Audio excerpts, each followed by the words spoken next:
The year is 2552. Humanity is at war with an alien alliance known as the Covenant, and we are losing.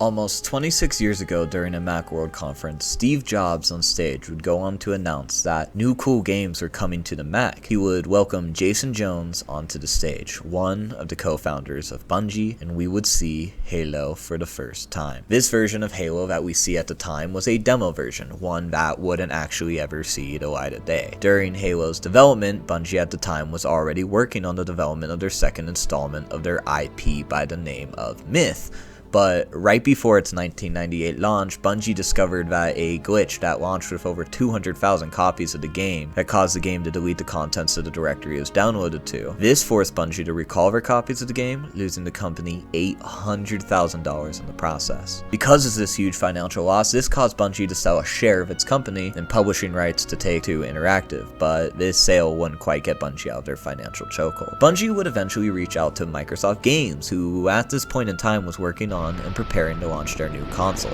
the Xbox. This was big for Bungie, as on June 19, 2000, Microsoft would announce the acquisition of Bungie, and Halo was now to be one of the biggest games launching beside the Xbox. With Bungie now pushing all of her projects aside to focus on this monstrosity of a project, not only did they now have to turn what was once loose gameplay and plot ideas into an actual sellable product, but there wasn't actually any surety, as at the time, the Xbox wasn't a proven console. Halo's original development would also see drastic change. Not only was this going to be a shooter on console, but originally Halo was going to be a third person and an open world game, which then was later changed to a first person shooter in a more closed off storytelling mission to mission campaign. On November 15, 2001, Halo would finally be released alongside the Xbox. Like most games, Halo would have a few trailers to promote its launch, with even one of a Marine selling you a NVIDIA graphics card. Now that we're waging an epic guerrilla war against the Covenant Horde, I'm sure glad I'm packing an NVIDIA GeForce 2 GTS. Aha! During the 2 months following Halo's release, over 50% of Xbox consoles were also sold with a copy of Halo. Roughly 5 months after Halo's release, over 1 million copies were sold, and by 2004, Halo had profited over $107 million in the United States alone. But the story of Halo has only just begun. The Xbox version of Halo would go on to win over 40 different awards. GoldenEye at the time would be deemed the best shooter yet, but now it has just been surpassed. According to GameSpot, it was worth it just to buy an Xbox only so you could play Halo alone, and Halo would begin its legacy. Halo 2 would go on to be released on November 9th, 2004. Hans is here with us as well. You ever play this video game, Halo 2? Times Square at the Toys R Us. It is mayhem. It's freezing outside, and yet there's hundreds of the Halo Nation out there. It's very, very exciting. Why? This is crazy. This is just for registration. Who knows how many will show up, right? Yeah. Take cover!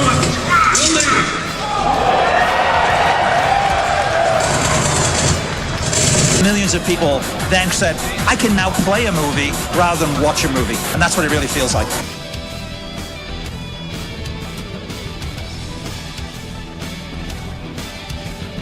Halo Nation, which is now over 5 million strong. It's interesting, unlike a lot of video games, it actually grew. It didn't explode and then diminish. People out here with lawn chairs and all this soda.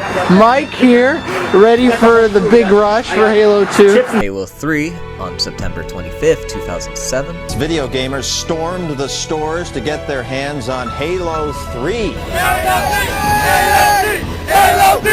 Halo 3! Halo 3! Its Halo series is one of the most successful video game franchises in history.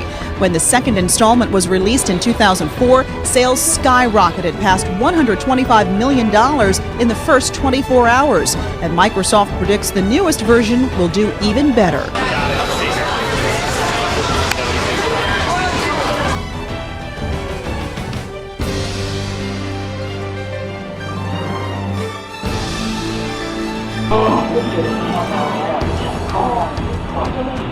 Halo 3 embodies our vision for the future of entertainment. Halo was huge. After Halo 3's end, the comprehensive story of Halo would pretty much come to a halt. Just as Master Chief would enter that cryopod and drift into space, Halo would pretty much be left to drift into the universe of gaming. Now, the next addition to the franchise from here would be a real-time strategy spin-off of Halo known by Halo Wars, which would be released in February 26, 2009. Although this game would see a success with this community and cover an important event in the Halo storyline, as Halo Wars is the first game to take place story-wise. But with a multi-game storytelling experience and at this point 9 years of Halo existing, just what exactly is Halo about? The story of Halo takes place in humanity's 26th century, which at this point in time humanity has harbored the ability to space travel and colonize numerous amounts of planets, such as every planet a part of the solar system, alongside planets across the Orion arm of the Milky Way galaxy. These humans' planets would be divided amongst the inner colonies and outer colonies. Eventually one day, on a human resource planet residing in the outer colonies by the name of Harvest, was eventually discovered by an amalgamation of numerous different alien races, which go by the name of the Covenant, who found their way into human existence as they were trying to search for numerous Forerunner artifacts, whom of which are essentially the super advanced beings who existed before the cavemen. They would run into the human race, which once accidentally discovering that not only are humans greatly capable of combat, but humans might actually be the direct relation to the Forerunners, which is against originally what the Covenant believed, as their entire purpose for their large-scale space travel was that their whole empire existed around a religion by the name of the Great Journey. The leaders of the Covenant, who we call as the Prophets, instigated this war, which kickstarted a massive genocide of not only just a few planets on the outer colonies of humanity, but entire genocide on the human race. At this point in time, humanity as a whole, instead of being split up into different nations and ideologies, and eventually found its way in the end united mainly under one united government by the name of the United Earth Government. And humanity's military would be known as the United Nations Space Command, or the UNSC. Originally during this time in history for humans, the human race were busy colonizing planets under one nation, while certain people who lived amongst the different colonies sought independence from the UNSC. Due to the UNSC not allowing this, a huge insurrection across humanity broke out, and with this insurrection, the UNSC would go on to fight endlessly to squash it. Eventually, after a decade of fighting insurrectionists, the use of small force engagement started to prove to be ineffective against the rebels, so the UNSC needed something new. In 2506, the UNSC, and was basically humanity's CIA, known as the Office of Naval Intelligence, or ONI, would behind the curtains go on to start a super soldier project by the name of the Spartan II project, originally attempted under the name of the Orion project in the past. This project would seek the kidnapping of children around the colonies and Sol system, and eventually, once spent training their whole lives to be super soldiers, would all go through rigorous introductions of different super soldier serums to their DNA, altering their bodies and pretty much everything of their existence. These biological changes were so strenuous that over half of the kids who survived the program were rather instantly killed, or so biologically affected that they were washed out of the program. Now, although these super soldiers were originally used as an effective and swift way to deal with the insurrection, the Covenant were right around the corner, and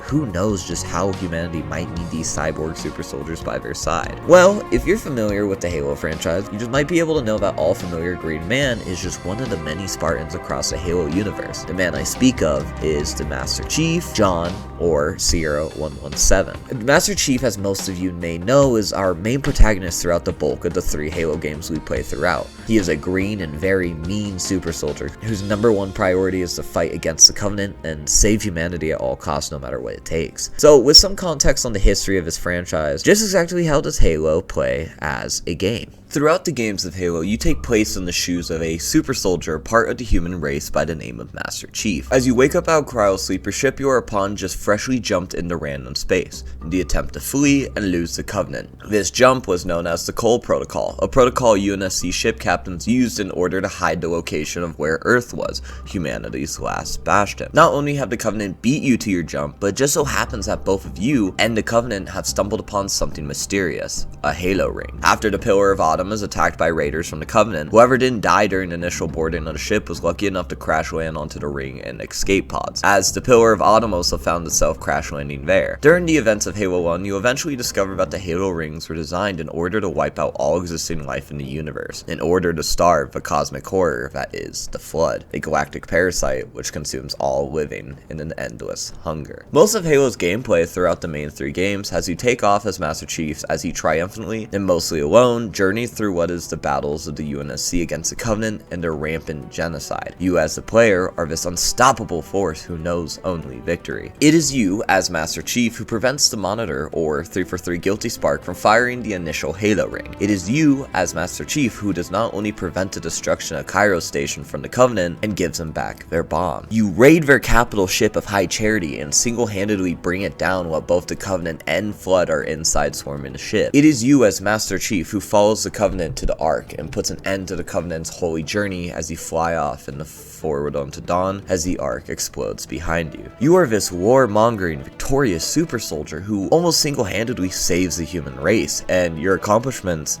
will be honored and remembered by everyone you existed to. And that is Halo. But this never-ending victory wouldn't last for long, and only in a couple years' time, the essence of what Halo stood for would turn on its heads. Players would no longer be granted the ability to win, and eventually we would see what it means to be human in Halo. Soonly after the release of Halo 3, Bungie would eventually start to move on to their next projects, but unfortunately during this time, both projects as the cancelled Halo game, Halo Chronicles, was to stop being worked on, and the failure of Bungie to release a film adaptation for the Halo franchise fell flat. Bungie needed something to work on, and around this time, Bungie would also start the very early development of Halo Reach, but realized there was a huge gap between the time of when Reach would be able to come out. On September 15th, 2008, which would happen to be the 1-year anniversary of Halo 3 being out, a teaser for Bungie's new game would go live on Bungie.net. This would subject the viewer to a string of conversation that would seem like it came from the code of a computer, while also being linked with a trailer as shown.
The trailer we see shows us an almost anime-like render as of what we know as New Mombasa, with multiple different scenes of the city like skyscrapers, which then shortly cuts to destroyed desolate streets of the daytime city. The views we are given are shown to us from the CCTV cameras spread throughout the city, and shortly we are shown what happens to be hundreds of black tiny dots dropping into orbit. These are ODST drop pods, of which we are familiar with Halo 2. The camera zooms in on the section of the drop pods that appear to splinter from the main direction of the rest of the drop pods. Then shortly an EMP-like blast goes off, not only disrupting the electronics of the city, but also after the initial drop of the pods as we see them violently crash in the different directions of the city. This video ends with a swift message reading, "Prepare to drop." Eventually on October 9th, 2008 at the Tokyo Game Show, Bungie would go on to announce Halo 3 Recon, and it would go on to release in the fall of 2009. This would also eventually drop with a full announcement trailer for the game.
This trailer told us almost everything we need to know about the game. This was no longer the run and gun Halo we were familiar with. This was dark, and as a brute patrol walks by, we see a lone surviving ODST emerge from the shadows as they appear in the rubble of building in the street. A broken sign messages them, telling them to keep right as if this character is being directed. After this trailer, post-announcement interviews were held where we would learn more about this project. For what we knew, Halo 3 Recon was to be the last installment in the Halo trilogy, but wasn't actually seen as a full game. Originally, Halo 3 Recon was going to be a mini-campaign serving as a DLC for Halo 3, but due to the demand of a new game and empty workload, Bungie decided to fully flush this game out. This game would be Halo's first sort of crossing into the stealth genre of games, but was made clear not to be confused for a Splinter Cell style of game. When it came down to Bungie originally deciding just how another Halo game would play out, at this point Bungie was looking into trying to change the format of what the Halo games played to be like, which essentially remained unchanged throughout the last 3 games. The developers spent weeks deciding who they would want to dive into for characters, as knowing if they chose Chief or Arbiter, they would have a lot of baggage to deliver on. At one point, they thought about doing a Covenant-based story, something we've only gotten close to with the Arbiter story in Halo 2. Instead, this would focus on a narrative surrounding an elite strike team. Instead, the devs decided to look in on human characters, with even considering doing a story about Sergeant Johnson.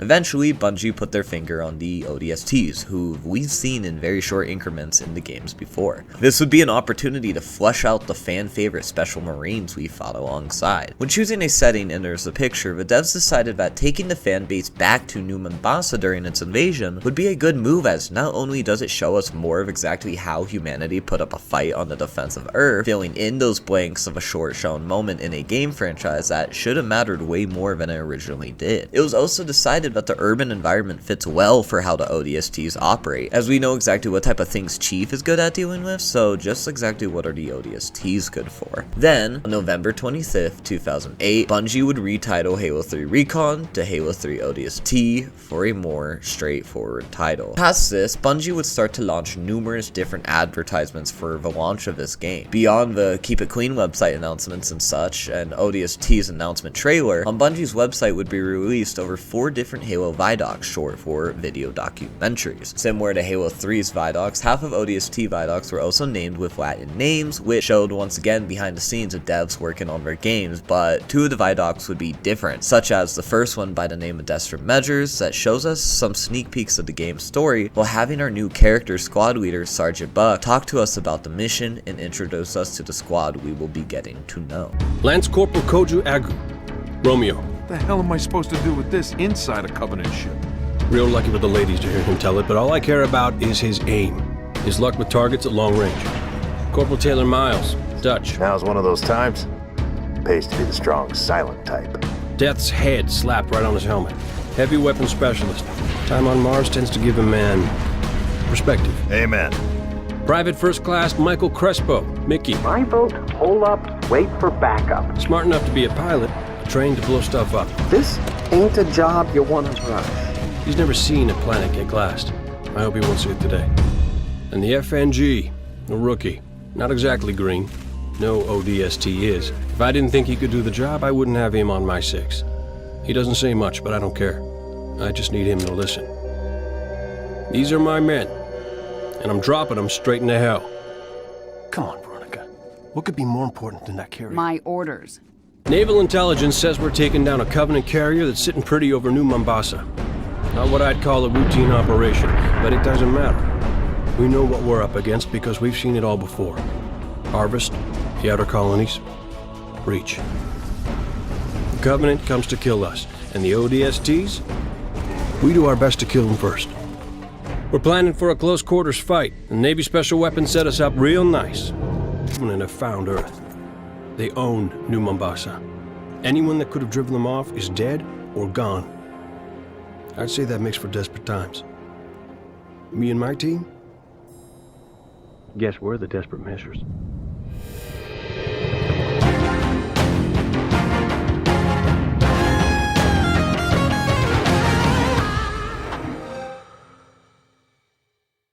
Bip Bap Bam was a small advertisement for what would be Halo 3 ODST's brand new game mode, Firefight, which would be presented to us by none other than Sergeant Johnson himself, which, if Halo 3 ODST was pre-ordered, you would be given the chance to play as Sergeant Johnson in Firefight.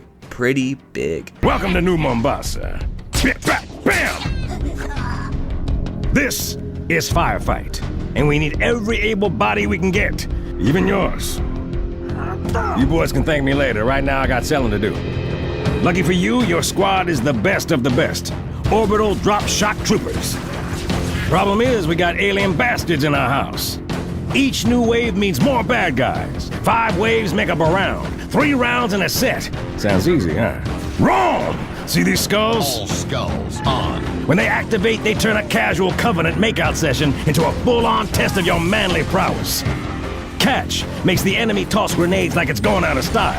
Black Eye, only way you're getting health back is to walk up and punch an alien in the chin. And the others?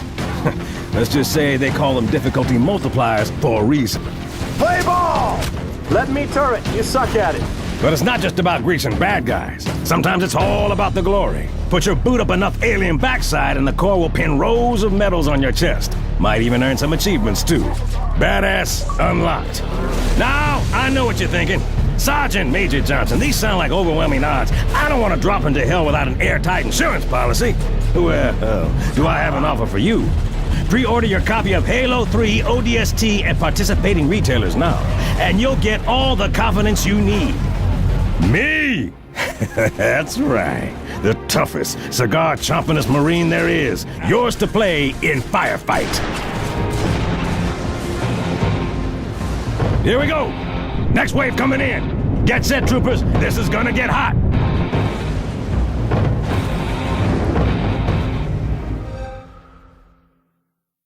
On September 7th, 2009, similar to Halo 3's believed trailers by the name of We Are ODSTs, we are shown a brief but really decent live-action trailer for Halo 3 ODST, depicting them in combat. This is one of the closest times we got to a Halo film adaptation.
Xbox 360 Elite, now $100 off.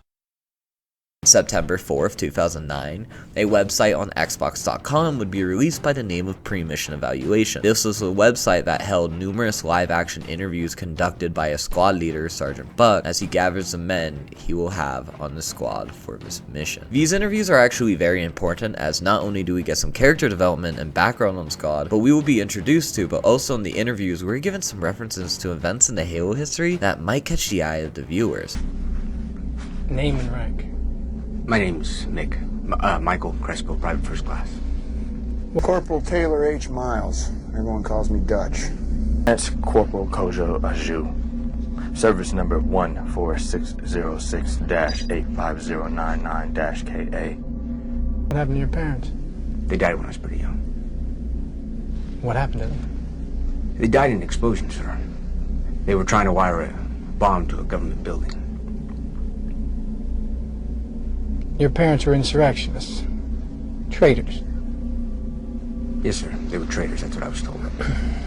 We're looking at a textbook shipboard mission. An orbital drop to some Covenant cruiser over New Mombasa. It's nothing we haven't seen before. Really? Like tribute? Like Reap? Know the difference between a mission that you can make up stories about when you're chasing tail in a bar and a mission where there are no stories. One that you carry out and you never mention again. What kind? The kind of mission that you don't get to ask questions about. Yeah, I think I can handle that, sir. But what does this have to do with a mission? A drop to a Covenant ship isn't exactly top secret. I know where I come from. I'm a colony kid, and the only Earth experience I ever needed was seeing it through a transport window. And that was more than enough. There's a reason people moved off that rock, sir. You ever get to the end of the world stuff? Yeah, sure. And? Everybody's got a different take on what it's about. Kind of depends on who you're asking. I'm asking you.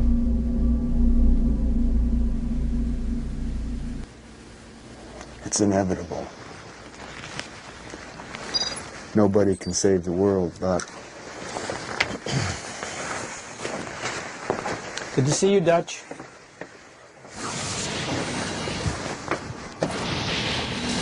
Not only this, but each interviewee are asked about having a new member on the squad, a rookie. You've been the new guy with most of the squads you've operated with. Sir. The last pod in this drop is going to be a rookie. Someone who's seen action, but I need somebody to keep an eye on him. Sir. That's not a promotion. But you're not the new kid in school anymore. Sir. The last slot on this team is going to be filled by a rookie. Before we make the drop, I need to know if you're going to have a problem with that. He or she? He a sniper? No. Then what the hell do I care, sir? Now, the fifth man on this op is going to be a rookie. Transfer from the 26th MEF. Cygnus. Didn't think there were any survivors.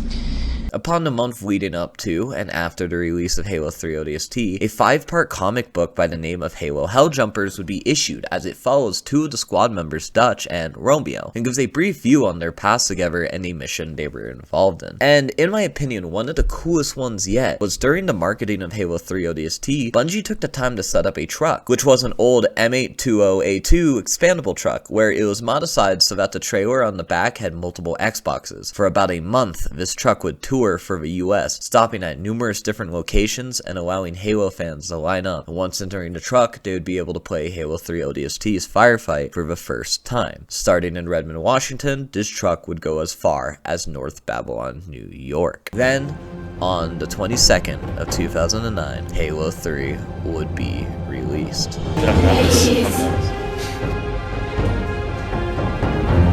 The same way the Master Chief is, but they're very dedicated, very specialist, and very dangerous soldiers. So we're here at the EMP in Seattle to celebrate the launch of Halo 3 ODST. It's going to be available at 7,000 retail stores. Halo 3 ODST would come in a case with 2 discs, one which held the contents of the campaign for ODST alongside its brand new Firefight mode, and the second disc would contain Halo 3's complete multiplayer. With all 21 maps released with Halo 3, this would be deemed as Halo 3 Mythic upon start, and we would go on to bring 3 new maps to the game's multiplayer. Pre-orders for the game contained a token to unlock Sergeant Johnson as a Firefight character, and owners of the game were given invite codes in order to playtest the beta to Halo Reach, which wouldn't be playable up until May 2010. A special edition collector's pack contained the game itself alongside a special Xbox 360 controller, and Toys R Us held a special product where you can buy a minifigure of an ODST alongside a $20 gift card. Then, We Are ODST trailer would find itself amongst different television ads, and fans would also be anticipating later issues of the Helljumper comic. Bungie and Microsoft would go on to sponsor an official launch event at the EMP Museum in Seattle, which not only sponsored the game, but also let fans in on future content such as Halo Legends. About 800 fans attended this event before heading to nearby GameStops in order to purchase the game on release. Over 3,700 GameStops nationwide held launch parties for this game. And with the release, development, and existence of Halo ODST, I think it's time we start talking about Halo ODST itself. What is this game about? What made it so different than the rest of the Halo games? And why do I love this game so much and think that is the best Halo game out of the entire franchise? Halo to me is a franchise that I have been familiar with my entire life. The first memory I have of playing video games was being 4 years old sitting behind the screen of the Xbox original, as most of the consoles we had were hand-me-downs from friends of my dad. Now, being so young playing such a game, you have no idea of story comprehension or any clue of what you're actually doing. I have vivid memories of playing the Pillar of Autumn and not knowing where to go, so I would just turn my Xbox on. I would do this near the stairs part as my child brain didn't realize I was supposed to go up. I had the same issue on the Silent Cartographer, as I couldn't figure out where to go, so I would just drive around the beach quietly or drive into the ocean and see how far my Warthog could go. It wasn't until one day I was playing with my dad where he showed me you couldn't walk through the canyon and eventually meet the hunters. But to me, it was this nuance and discovery of exploring and learning about games. Now, for most of my childhood and early teen years, I wasn't really interested in storytelling or development. I just liked playing missions and games that felt the coolest or getting the coolest weapons in the level, and learning and memorizing where to get specific weapons so I could maximize my fun. Now, younger me at the time would still play through the grimmer games of the Halo franchise. I loved Halo Reach and spent so much time playing it, but not for any reason of its beautiful story of humanity, but just because I thought it was a good adventure and was really exciting. Even as a younger kid, I would have been 7 or 8 around the time I first played Halo 3 ODST. Even though this game was not as epic and way darker, I was still interested in playing this game, as I thought the difference in adventure and journey was still very interesting. It wasn't until I was a sophomore in high school when the Master Chief Collection added Halo Reach into its collection, and as an older guy, I was able to go back and relive it and actually experience it with some story comprehension. And this is when the way I played games truly changed for me. Eventually, I would make my way back to Halo ODST and experience a story that nothing else in my mind could compare to the way it's told. Halo 3 ODST upon launch starts off with a tech slide preparing you for the journey ahead. This is something we haven't seen before in a Halo game, so it's very interesting to get this, but not only is this just some random tech slide, but the music that plays behind it is this beautiful slow jazz as we hover over a lightning storm taking place over what is New Mombasa. The city, which will be our setting for the rest of the game, the tech slide itself tells us of our human covenant war and just exactly the situation we find ourselves in.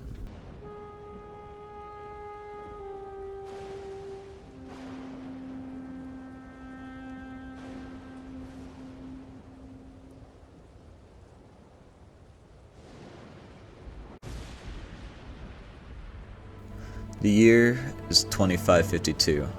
Humanity is at war with an alien alliance known as the Covenant, and we are losing.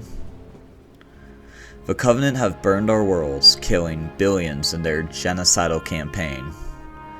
Earth is our last bastion, a carefully guarded secret. But not anymore.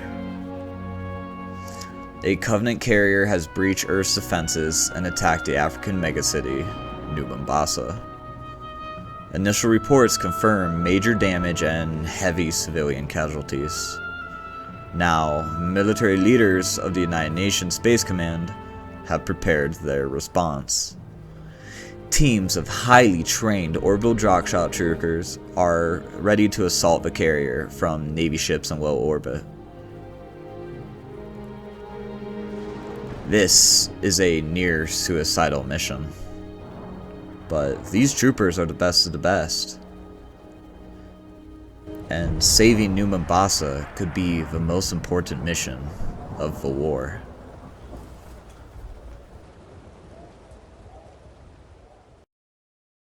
Now, if you've made it this far into the video, thank you for watching. It means a lot. Now, I plan for this video to serve as a hyper-analyzation of the story of ODST and the game itself, so bear with me as I plan to go almost detail for detail as much as I can, as I love the franchise of Halo and especially ODST itself. This text slide gives a little bit of insight on the gravity of what completely is happening here. First off, we know that this genocide is just exactly why we find ourselves in the Halo games in the first place, but it's the fact considering that Earth is humanity's last stand, and it has now been found. Throughout the Halo series, we've had instances of something called the Cole Protocol. That is almost exactly why Halo 1 happens the way it does, as Captain Keyes randomly launched himself to random coordinates in order to make sure the Covenant don't find Earth. This was done after he escapes from Reach, but at this point we didn't know what this escape looked like. This Covenant cruiser finding Earth has been explored before, as we see how this event unfolds as Master Chief progresses through the city of New Mombasa in order to defeat a Scarab and eventually attempt to get on to that exact same cruiser, the one the ODSTs are planning on dropping into. Eventually, this cruiser slit space jumps in the middle of the city in orbit, but luckily Master Chief and the Amber Clad are able to pursue it just in time. But what I find the most important about this text slide is the last part. This mission is near suicidal. This implies that although these troopers, regardless of their wives or husbands or their families or even their own lives, are willing to go foot first into hell in order to get even a chance at protecting humanity.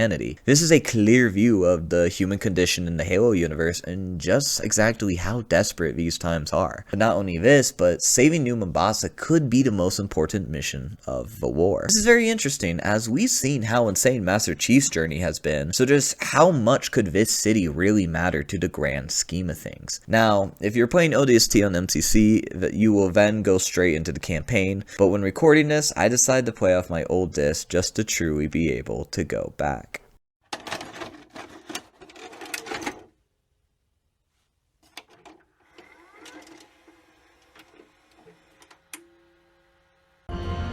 You know the music. Time to dance.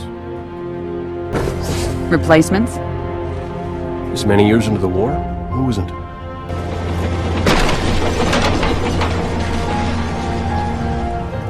Hey, where's the fight at? Take a guess, genius. Veronica, what could be more important than that carrier? My orders.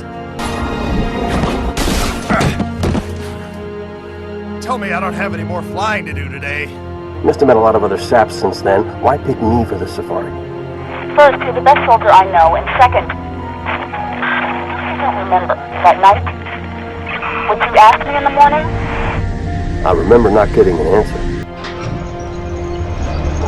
Thank God! Does one of you know how to use explosives?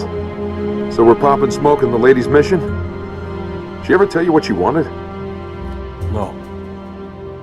Never.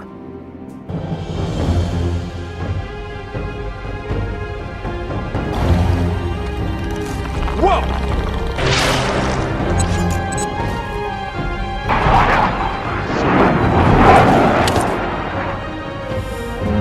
Good hunting, boys.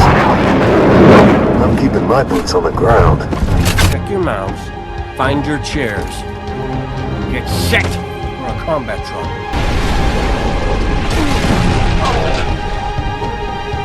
Son of a gun!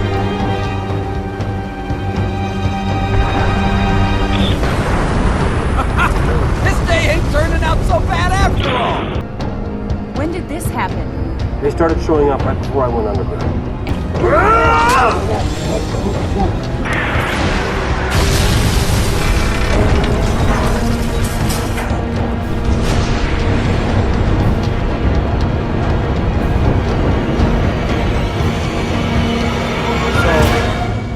Was that a yes or a no?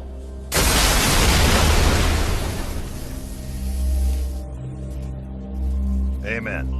Upon launching ODST, the menu screen shows our new protagonist just sleeping, catching some Z's while a piano in the background plinks into an eventually an intense symphony carries on. Here you only have two options of playing the campaign and Firefight for you to choose. Similar to how Halo 3 operated, if you go to the settings tab you can choose different options with each having a little photo with sometimes clips from cutscenes, while others are cool screenshots taken from developers. In the settings tab you can go to your appearance and customize your Firefight ODST ODST. This is really cool, as not only was this an era where you couldn't just buy microtransaction skins, but you truly had to earn different characters and armor styles. ODST itself will give you new characters depending on campaign progress, and even with a special skin after beating the game on legendary Halo's hardest difficulty. On top of this, each character has the ability to be played with or without a helmet, and they have little lore drops on each character for some bonus background info. Upon booting up the campaign screen, we are able to start our game with our first mission, Prepare to Drop. Here, you can also activate any skulls you like, so for any gamers savvy of hating themselves and playing Lasso, this might be a good option for you.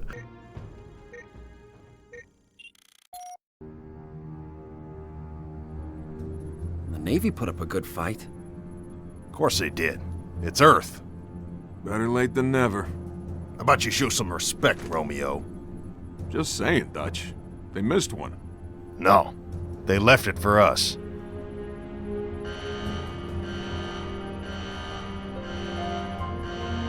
You know the music.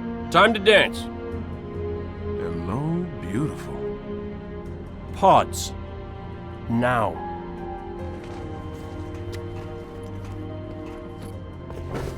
Replacements? This many years into the war? Who isn't? At least they listen. To me. And they're not gonna like what they hear. Orders are orders. Come on, Veronica. What could be more important than that carrier? My orders. And Buck, call me Captain. I'll pass on that dance, but you can show me where to sit. And what the hell kind of armor was she wearing? Dunno, Mickey. I wasn't looking at her gear. Seriously? Well, gotta be close quarters. Exactly. Second to last, right next to mine. Cozy. You gonna tell us her name, Gunny? Ms. Naval Intelligence. Our new boss. Oh, brother. So check your mouths, find your chairs, and get set for a combat drop. What the hell am I supposed to do with this inside a Covenant ship?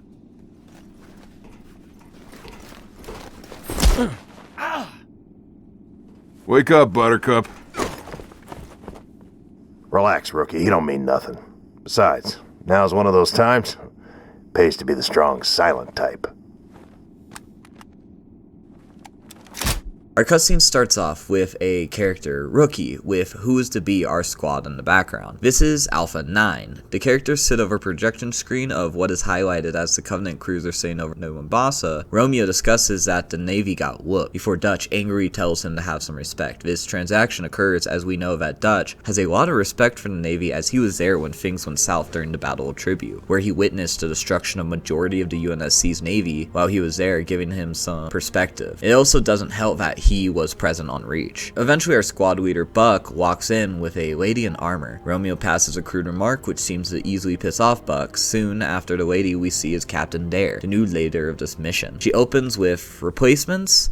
Buck responds, this far into the war, who isn't? This truly implies just how heavy the toll of human life has been through this war, especially since at this point, the war has waged for 27 years, and Buck has been here for all of it, so who knows just how much he witnessed. Buck and Dare share a moment of argument about who leads the mission, when Buck begs the question of what could have been more important than dropping on that character. This is where Dare heavily implies whatever her orders are, although unclear, are much more important, but what also stands out is Buck refers to Captain as Veronica. This is an opening to what implies a deeper, more personal connection between these two characters as Dare wanders off to her pod. We go back to our team, interacting with each other before the drop, deciding on what weapons are truly best for close quarters. Mickey wonders what type of armor Dare is wearing. We know this as recon armor, so a little fan service for us. As Buck shows Dare where her pod is, he stops by to quickly address his team. Romeo once again irks Buck about who she is when he breaks the news that she's naval intelligence. So in a sense, she's an ONI agent. Or for us, that would be if you're forced to do a random mission with a CIA agent. She's also the new boss of the squad, something that Buck doesn't seem very happy about. Something I enjoy about this is Buck rips a shotgun out of Romeo's hand and hands him a sniper. Romeo has a great response as truly, what are you supposed to do with this inside a Covenant ship? Luckily, Master Chief has shown us just exactly what you do. This is also a neat little detail as Buck recognizes Romeo as one of the best shots he's ever seen. So Buck wants to make sure Romeo has a sniper and can be the most effective he possibly can. Then we finally take view of our main character. Romeo rudely wakes us up for the drop, a sort of haze of being a rookie, while Dutch greets us and hands us a silenced SMG. This is a showcase for the new unique weapon we get as being an ODST. Then our pod closes and we prepare to drop.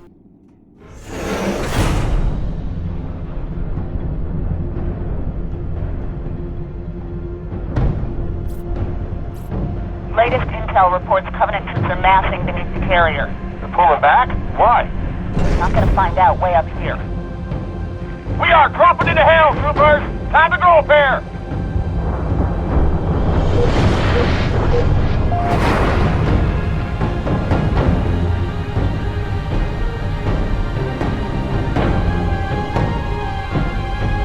I take it back. Navy got its butt kicked. Hey, Romeo. Remember when I told you to shut your mouth? Yeah? Consider that a standing order.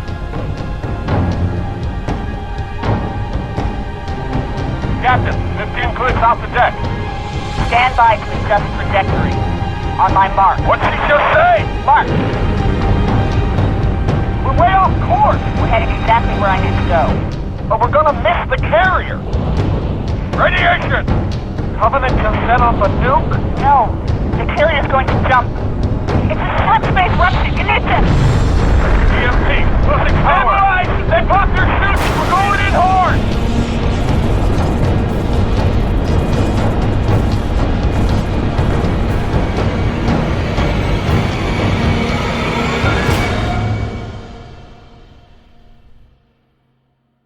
As we drop, Dare informs us that the Covenant are amassing under the ship, which signals that they are pulling back, a brief foreshadow of events. As we fall, we see a beautiful view of the orbit of Earth, but right off the bat we pass by a split in half human ship, showing us just the pure destruction of the battle that didn't even occur on the planet yet. We also get a really cool view of the space elevator and just how colossal it really is. Then, through the clouds, we see our target. We get this stunning picture of hundreds of drop pods below, just showing the absolute scale of this mission. Then, Dare tells us to adjust course on her mark. This move changes everything. Buck questions Dare, but she is sure of her decision. We are no longer heading for that cruiser. Something's going on here.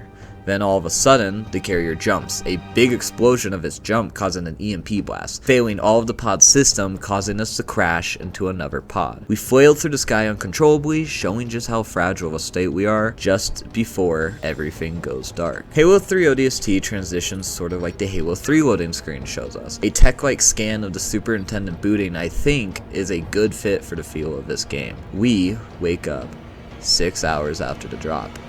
We must have landed very hard. It's now nighttime. Overhead, Covenant dropships with spotting lights fly over the city. The sky is red. Noticeably, our pod is very damaged. It has seen better days. Manually, we'll need to hit the manual override of the pod door and let ourselves out. Our door pops off, but plummets. We have crashed into a building, multiple stories high. Take a leap of faith and hit the ground. We are hurt, but we don't just regenerate our health. We aren't a Spartan, so things are about to change. Luckily in front of us is a health station with a little voice telling us to seek first aid. Once grabbing it, we are clear. This is ODST's health system. Unlike Halo with a recharging shield, this is all we get, and if we take shots, we're going to need to scavenge the city for left behind first aid kits. This type of healing is something we haven't seen since Halo 1, so it's a fun little callback. As we gather our surroundings, the city is dark, quiet. The sky above us is scattered with lightning strikes. As rain pours down on us, the sky is red, as when we look around, we witness buildings in the distance on fire. Windows of buildings are cracked, the streets littered with abandoned cars. Some are flipped, others are completely crushed. We notice police cars left on with their headlights, but no cop to be found. These streets are dark, but luckily for us, we have a feature new to the Halo franchise. We can activate our night vision, which scans the city. Objects are now outlined in a pulsing scan, and our vision is tinted with an almost amber shade. As we walk down the streets, our scans mark some red outlines. This is an enemy patrol. While not aggressive, they are indeed scanning these streets for survivors, and fortunately for us, combat isn't our only way out of progression. We can hold off and step to the side, hiding in the dark, and we completely evade the patrol, avoiding unnecessary combat. As we push closer to the courtyard, the aftermath of this invasion shows clear. Barricades of sandbags and metal set up by soldiers in order to hold certain sections are now littered with the bodies of the ones holding them. In front of them lie the ones they were fighting as well. Around the streets, debris of building and trash are left lying around. Most importantly, on the walls depicts the struggles of what was going on here, something that I'd like to discuss for a second. If we explore the streets of Mombasa, we will start to notice different writings on the wall, all spanning from a mix of despair to political messages or simply just warnings. Some walls can find messages displaying the twilight of man, almost referring to a more biblical sense of the meaning of twilight. From what I confer, these could mean the vulnerability or moral issues of the human condition during this invasion. A few other wall writings consist of more existential messages, such as ones that display hell on earth, or some messages in red that flat out just say we are next, a more horror aspect to the situation at hand. More messages on the political side consist of messages such as Covenant go home, or even some directed towards the UNSC themselves, calling them liars. On the other hands of things, messages displaying militia ain't worth spit, displaying the lack of exploitation from people who tried to resist the Covenant away from the UNSC aid. A couple of writings you can find are messages such as you loot, I shoot. This is a message directed towards other humans during the ensuing chaos that must have taken place, as people who were shop owners or just people trying to protect their homes could have possibly been in these defensive positions. Last but not least, a message saying Kinsler is a thug?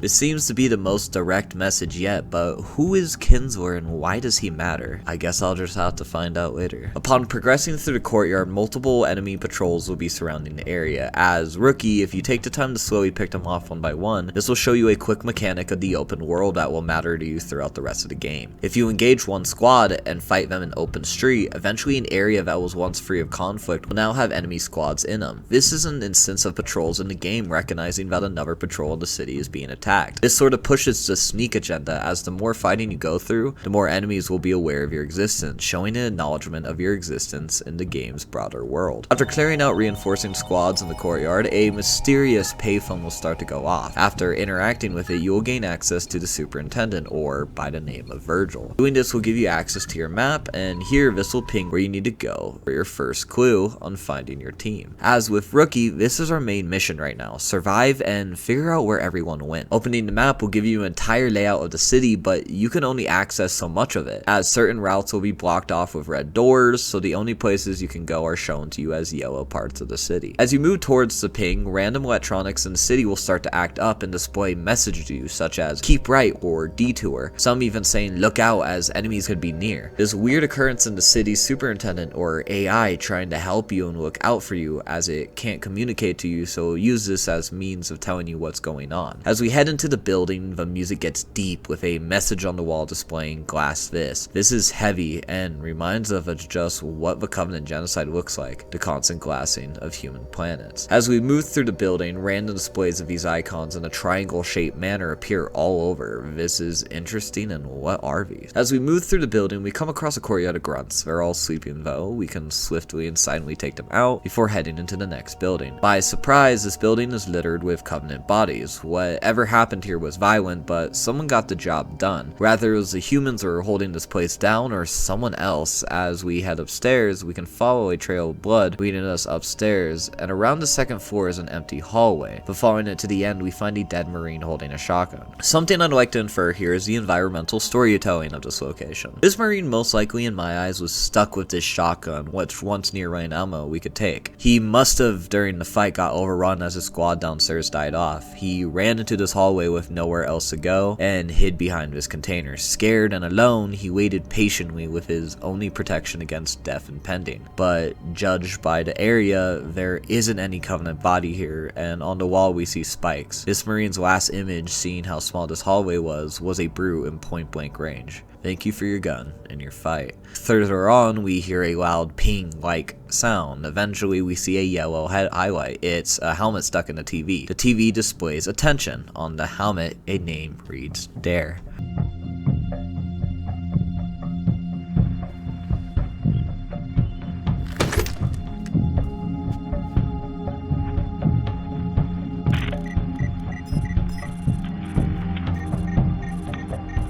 Tell us her name, Gunny? Ms. Naval Intelligence. Our new boss. Oh, brother. So check your mouths Find your chairs and get set for a combat drop.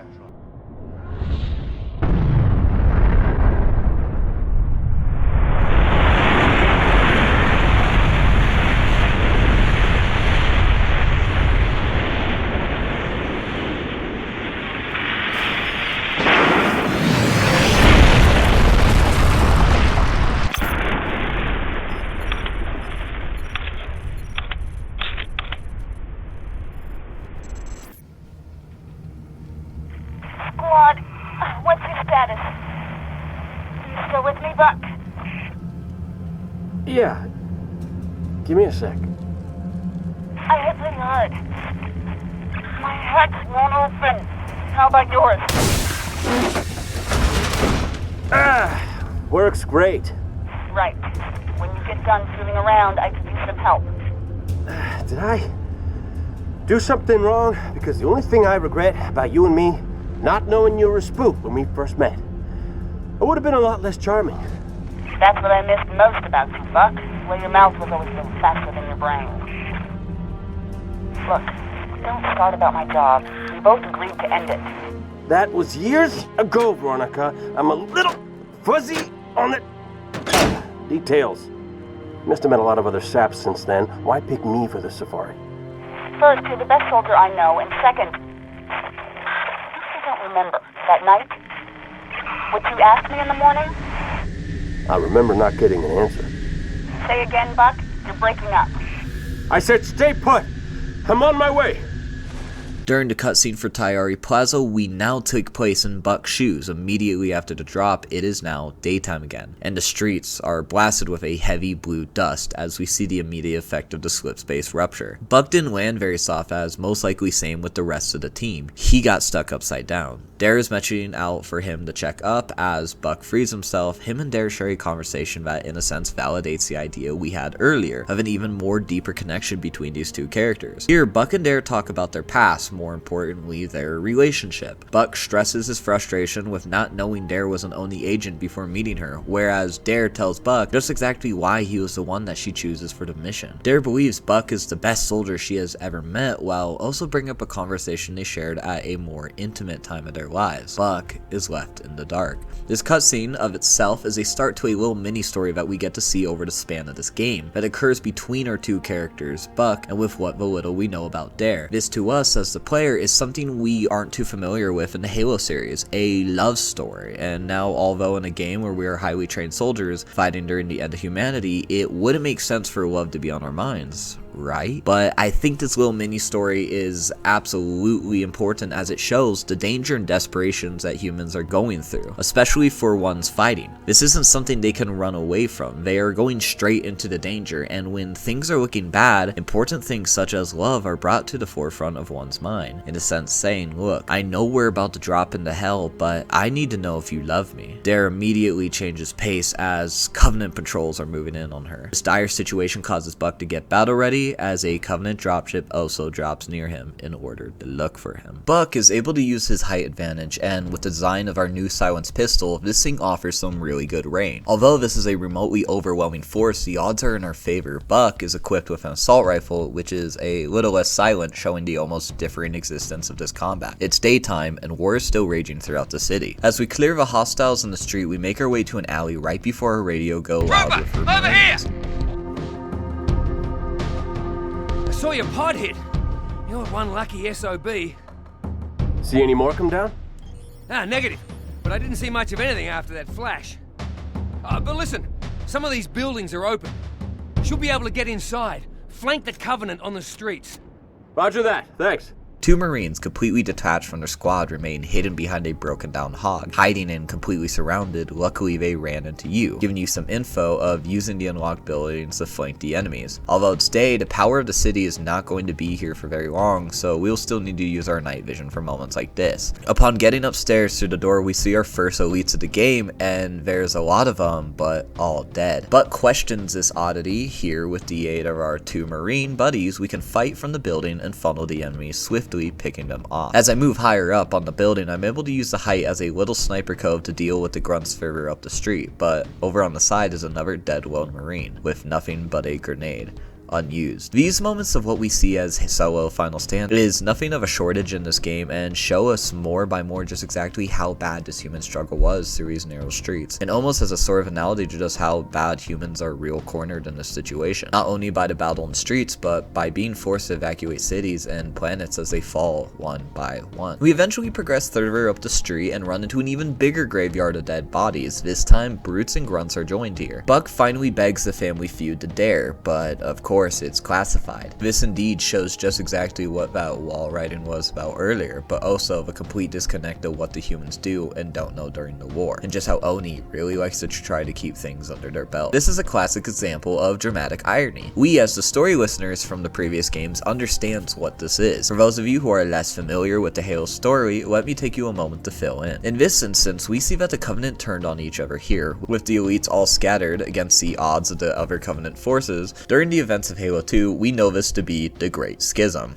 Remember when I mentioned that the Covenant is an amalgamation of forces? Well, this is an example of one of those Covenant species basically being taken out. The Great Schism occurs during the later events of Halo 2's story, as once the brutes start moving in as the Covenant's main fighting species, this clash doesn't roll very nice with the elites, eventually leading to the Prophets stripping the elites of their honor guard status and forcing them to resign to an almost weaker existence. This all occurred when higher ranking members of the Sangheli or the elite started to use their power and influence to beg questions of the Prophets' plans, and in a sense draw closer to the truth of the Forerunners. The Prophets feared this closing in on the truth and secretly ordered the extermination of the elites from the Covenant's forces, sparking a huge civil war, and eventually a separation of the elites as their own fighting faction, eventually how we come to see Chief and the Arbiter as a duo, and the elites fighting along the Marines during the Battle of the Ark and for Earth. This infighting took place all over the galaxy, from inside the Covenant's capital ship High Charity, on the grounds of Halo, and even eventually as we see in Halo 3 in space, and in ODST, and also during the invasion of New Mombasa. Alright, good history lesson, but there's more. Behind the wall of the Dead Elites is a message written in what seems to be paint that says, believe. Now, I don't know if humans did this, but the part of me wonders if due to the elites' heavy presence and their dire situation, also judging by how this seems different than the rest of the wall writing, makes me wonder if maybe the elites were also drawing messages. For those of you who are curious, believes is a very important message to the existence of Halo itself. No pun intended, believed to be amongst gamers one of the best gaming advertisement campaigns to exist. His campaign was in order to advertise Halo 3. This took place as a series of famous Super Bowl commercials starring Night with Master Chief. This also was where the classic Halo diorama came from, where we see claymation Marines fighting for their lives as overwhelming forces of Covenant pushed on. And what I find most interesting in this also stemmed numerous interviews where elderly actors were interviewing going to the forest where battles took place and telling them just exactly what they went through, or some in the museum talking about the Covenant weapons and the fact that a museum is even able to exist in the first place. These elderly men were all veteran soldiers of the Human Covenant War, but something they had in common was that the only reason they were here today and able to talk about it was because of Master Chief, and that all they could do was believe. A showcase of the indomitable human spirit. This is also where the Halo 3 Burger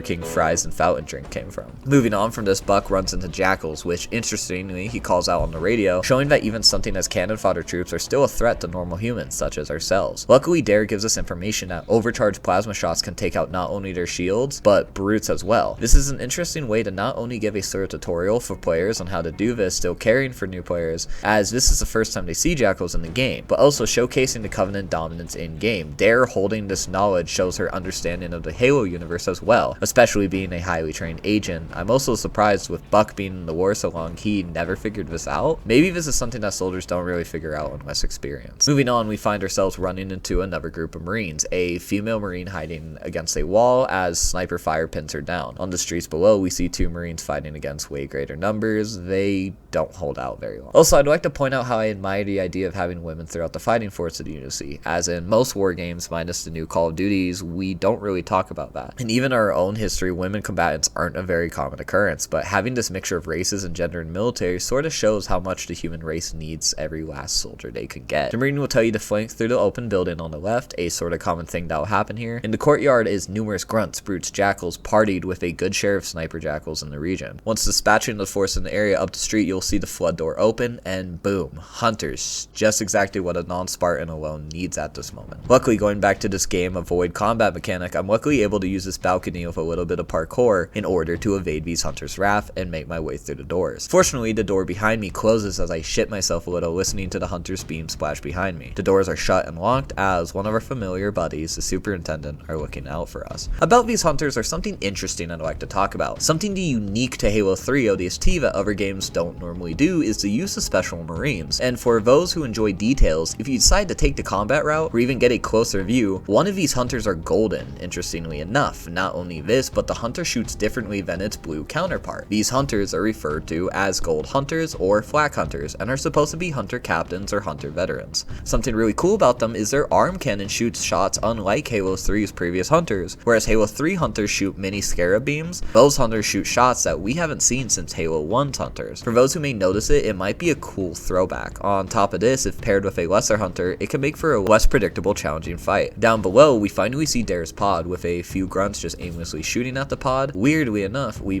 pick them off, then head down. I'm here. I got you.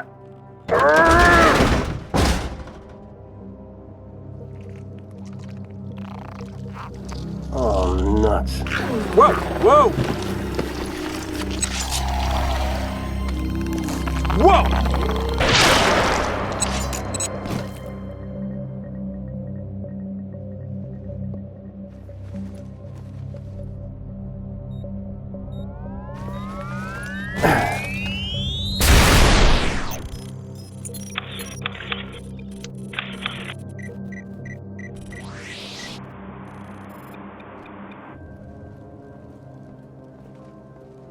What the heck was that? You ever seen one before? Hey, Romeo, you got your ears on? Oh, I get it. Permission to speak, smartass. No, I don't know what it was. But it was gonna grease your ass good. Just like it did the captain. Yeah, maybe. You're from Mickey, Dutch? Negative. The rookie. We need to get above this crap. Link with the B-net. One of our drones must have seen where they hit. So we're popping smoke in the lady's mission? She ever tell you what she wanted? No. Never. Doesn't matter. All I care about now is getting my men out of this city. Even you. The end cutscene of this mission plays, and we discover that Dare's not in her pod. Then, all of a sudden, a mysterious alien holding her helmet appears, screams at Buck, and is quickly put down from a sniper. It's Romeo. Romeo and Buck are now reunited. As the alien exploded, we see just exactly how Dare's helmet landed where it did. But from this, we also see that the superintendent was the one to track it down, almost saving its location for us to find later. The superintendent is watching us. While discussing what that weird alien was, Romeo mentions that it probably killed the captain. Buck is hesitant on this idea, of course. Romeo informs Buck that he has not heard anything from the others, which leads Buck to focus on getting up high and using the drones flying around the city to find the others, which leads Romeo to ask the important question of, are we just popping smoke on the lady's mission? A question of, are we just moving on from this? Then Romeo asks, she ever tell you what she wanted? Buck's reaction to this is almost harsher than it should be, but we understand why. Buck in his answer says no, never, but this response has two meanings, as yes, she never told him what the mission was, but deeper down, she never told him what she wanted out of him, or even them together. Buck snaps out of it and makes it clear he has one mission, one that forces him to make a hard decision, even about someone he cares about.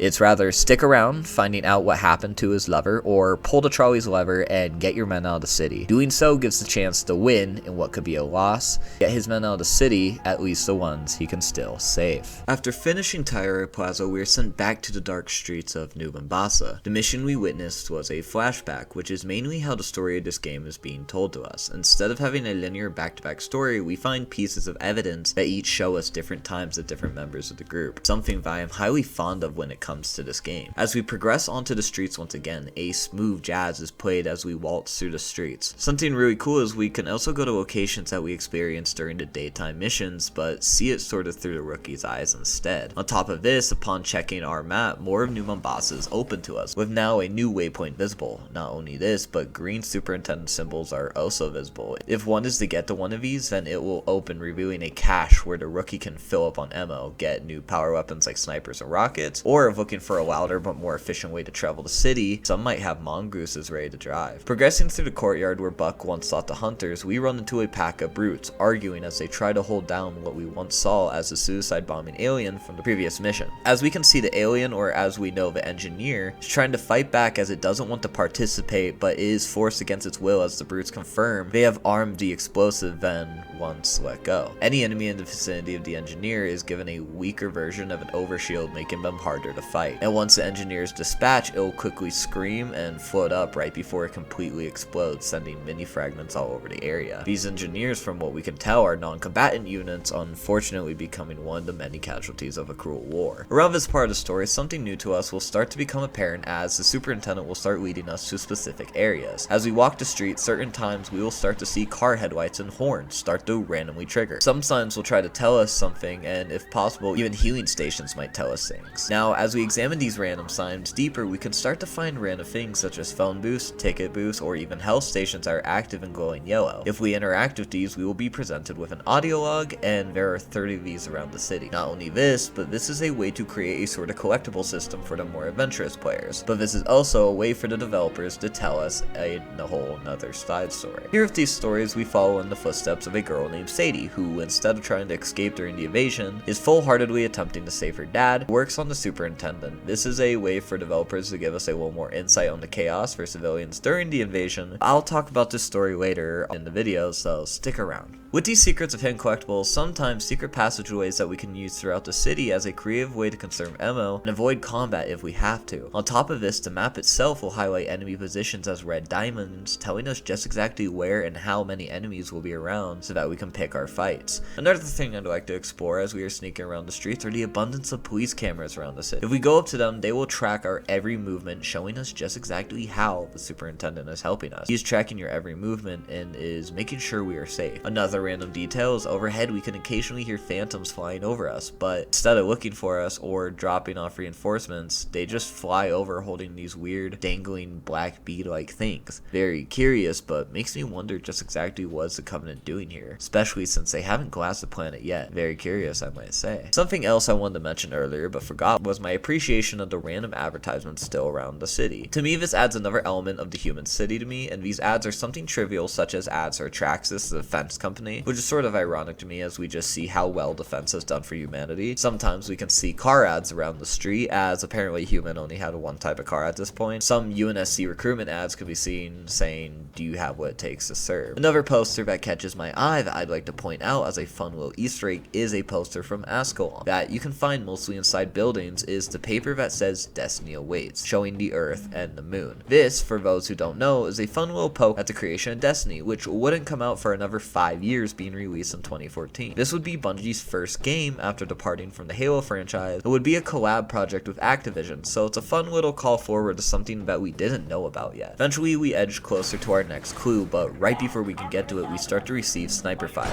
By using cover and our night vision to figure out where the sniper is, we can quickly take it out. For those of you playing on higher difficulties, these snipers can be lethal and can take you out before you even had the chance to process what happened. In my eyes, these snipers are another symbol to just exactly how bad the Covenant owned the streets of New Mombasa, as all they have to do to hold a single section is drop off a sniper in one courtyard and let him get to work. Once the area is clear, we can progress to our next clue. It's a yellow camera looking object. Let's see what we can discover here.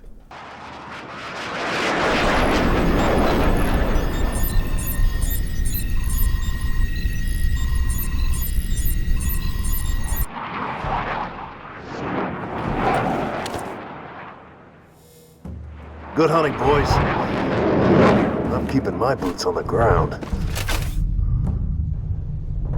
We are presented with a cutscene 30 minutes after drop. We are now in Dutch's shoes, our heavy weapons expert, and he somehow landed in a nature reserve, basically a zoo. We find him as UNSC intelligence drones flying over located him as he got out of his pod. Buck's words were exactly right. The drones might have found him. Then Dutch exclaims that he's keeping his boot on the ground right before pulling out a Spartan laser. He's ready to rumble. A pretty cool start to the mission in my eyes. As we walk around, we start off near a beach with ocean around us. Not only this, but looking off into the distance, you can see a third point of the city going to war, firing shots into the sky. A really cool atmosphere setting for the invasion, and also another sign of Bungie and their skyboxes failing to disappoint. The music around this section starts off as a rough guitar and tom drum section. Things are about to get heavy here. As we progress through the short canyon, we proceed to an open area where a bombardment of race shots fly through the sky. Trooper! Over here! Help us secure this vehicle! We are immediately contacted by a group of Marines saying that they are pinned down and need help securing a flipped Warthog. As they take cover, squads of Covenant with Brute closely pulling in on their positions. We find ourselves with an alternative mission for the moment. While we have become completely separated from our squad, we constantly run into different areas of battle where troops find themselves pinned down and needing assistance. This is a very common scene that plays out through the game. As we take a look around the area, not only was it this group, but there are other two Warthogs, one flipped and the other straight up abandoned. In the distance, we see our only exit covered by hordes of Covenant and Wraiths. Luckily for us, our heavy weapons has found its perfect purpose here. With the help of the Marines, we are able to slowly pick our way through the numbering Covenant, and eventually we can escape with a couple Warthogs of Marines and finally get in contact with some type of command. Sector's clear and we found some backup. Say again, Marine. I got drones overhead and Oni brass yelling in my ear. ODST reporting for duty, sir. Nice of you to drop in, Trooper. Head through the park to my 2nd platoon's location. They're taking heavy casualties. Need immediate assistance. Roger that. I'm Oscar Mike.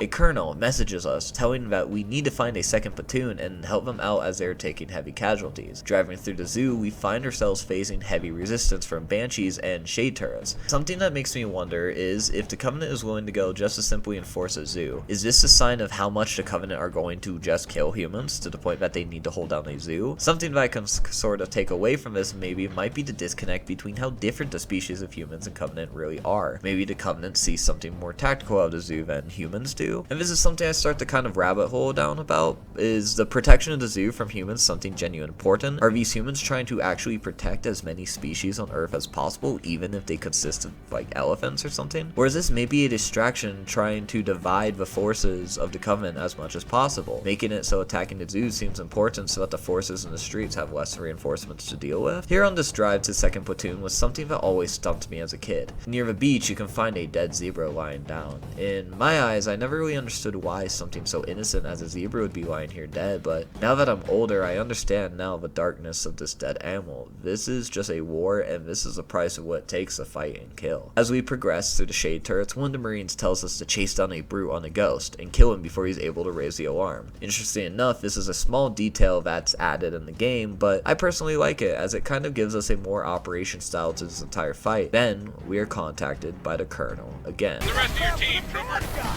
Scattered. Dead. I don't know. That's too bad. We're gonna need all the men we can get. We are asked what happened to the squad, which is coldly responded to Dutch as scattered, dead, I don't know. It's almost foreign to see just how quick Dutch is to dismiss his situation, but also address the importance of what's happening in front of him. I'd say this adds character to the short amount of time we have as Dutch, which shows us that Dutch is really just a soldier at the end of it, almost in a hardened sense as Master Chief. Although he still shows frustrations with others such as Romeo, Dutch might be this cold as he has also experienced the loss of other human life, and maybe it's easier for him to not dwell on it. You're almost at 2nd platoon's location. Give him a hand and push for the primary objective. What is the objective, Colonel? You know the Covenant carrier that slipped away from the city? We need to secure its old LZ. Snatch a Tier 1 asset. Dutch is finally told by the Colonel that he is nearing the 2nd platoon and they need to secure their location and head to the primary objective, which Dutch questions as we have no idea yet. Apparently all of these troops are heading to the old carrier's LZ to secure a Tier 1 asset, but this asset is not explained in more detail, so in a sense we are still left in the dark. We finally make our way to the 2nd platoon, who once again is under some very heavy fire. We are able to relink with the squad and fight by their side, clearing out the heavy Covenant vehicles and securing ourselves another Warthog full of troops to fight with. Where's the Colonel? Pinned down near the Covenant LZ. Once we clear this enemy armor, we can roll across the bridge to his location. During this fight, Dutch asks where the Colonel is. Our main mission is to save these Marines and head that direction. To do this, we'll need to follow the space elevator, that giant coil in the sky that we saw on our way down. This will lead us to the bridge towards his position, and once we make our way to the bridge... Look! The elevator! Incoming! What the hell just happened? Subspace rupture! Must have weakened the support rings. All units.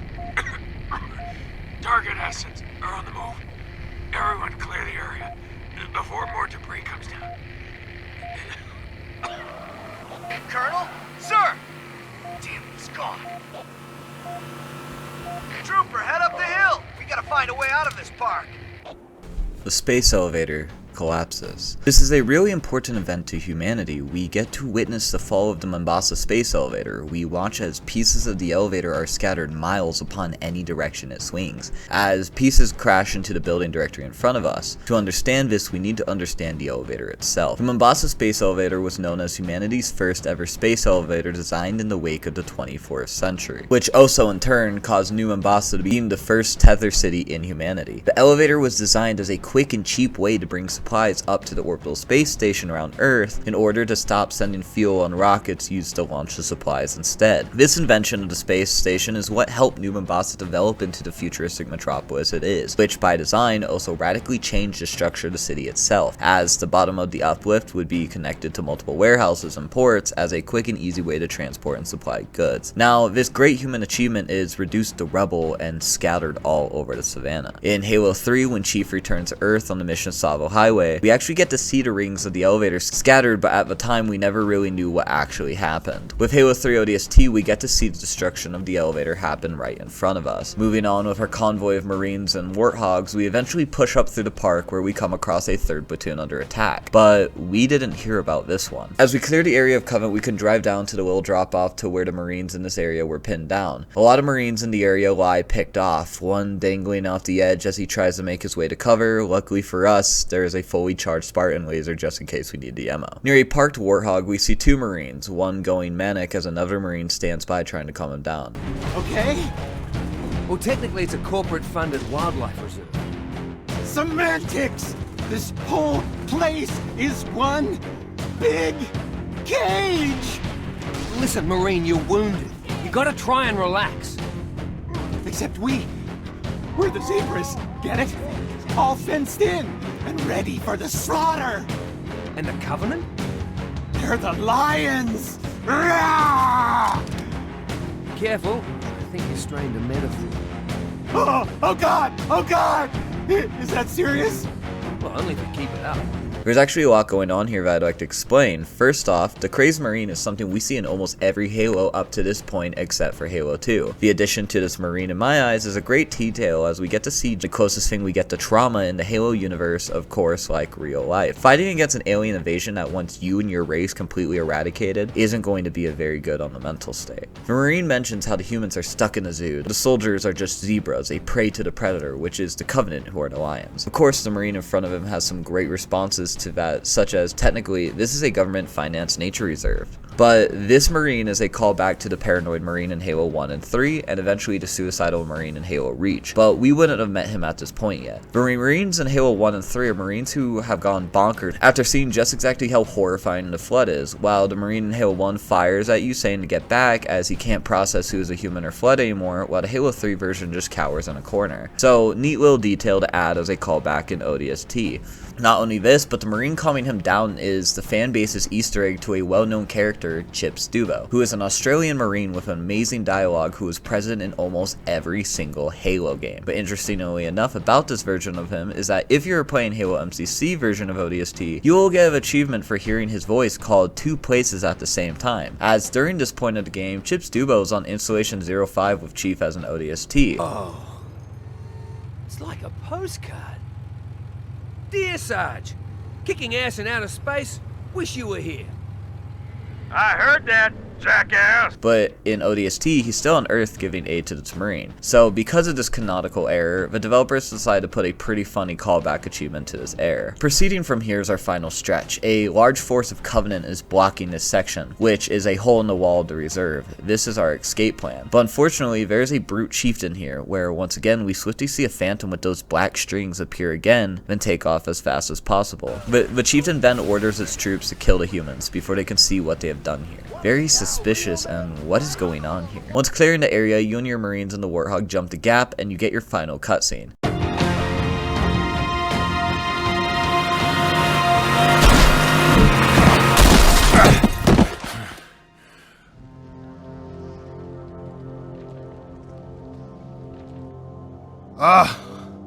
Lord, I didn't train to be a pilot. Tell me I don't have any more flying to do today.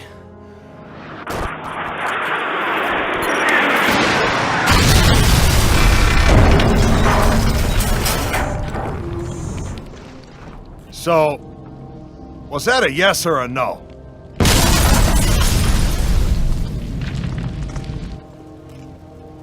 Amen.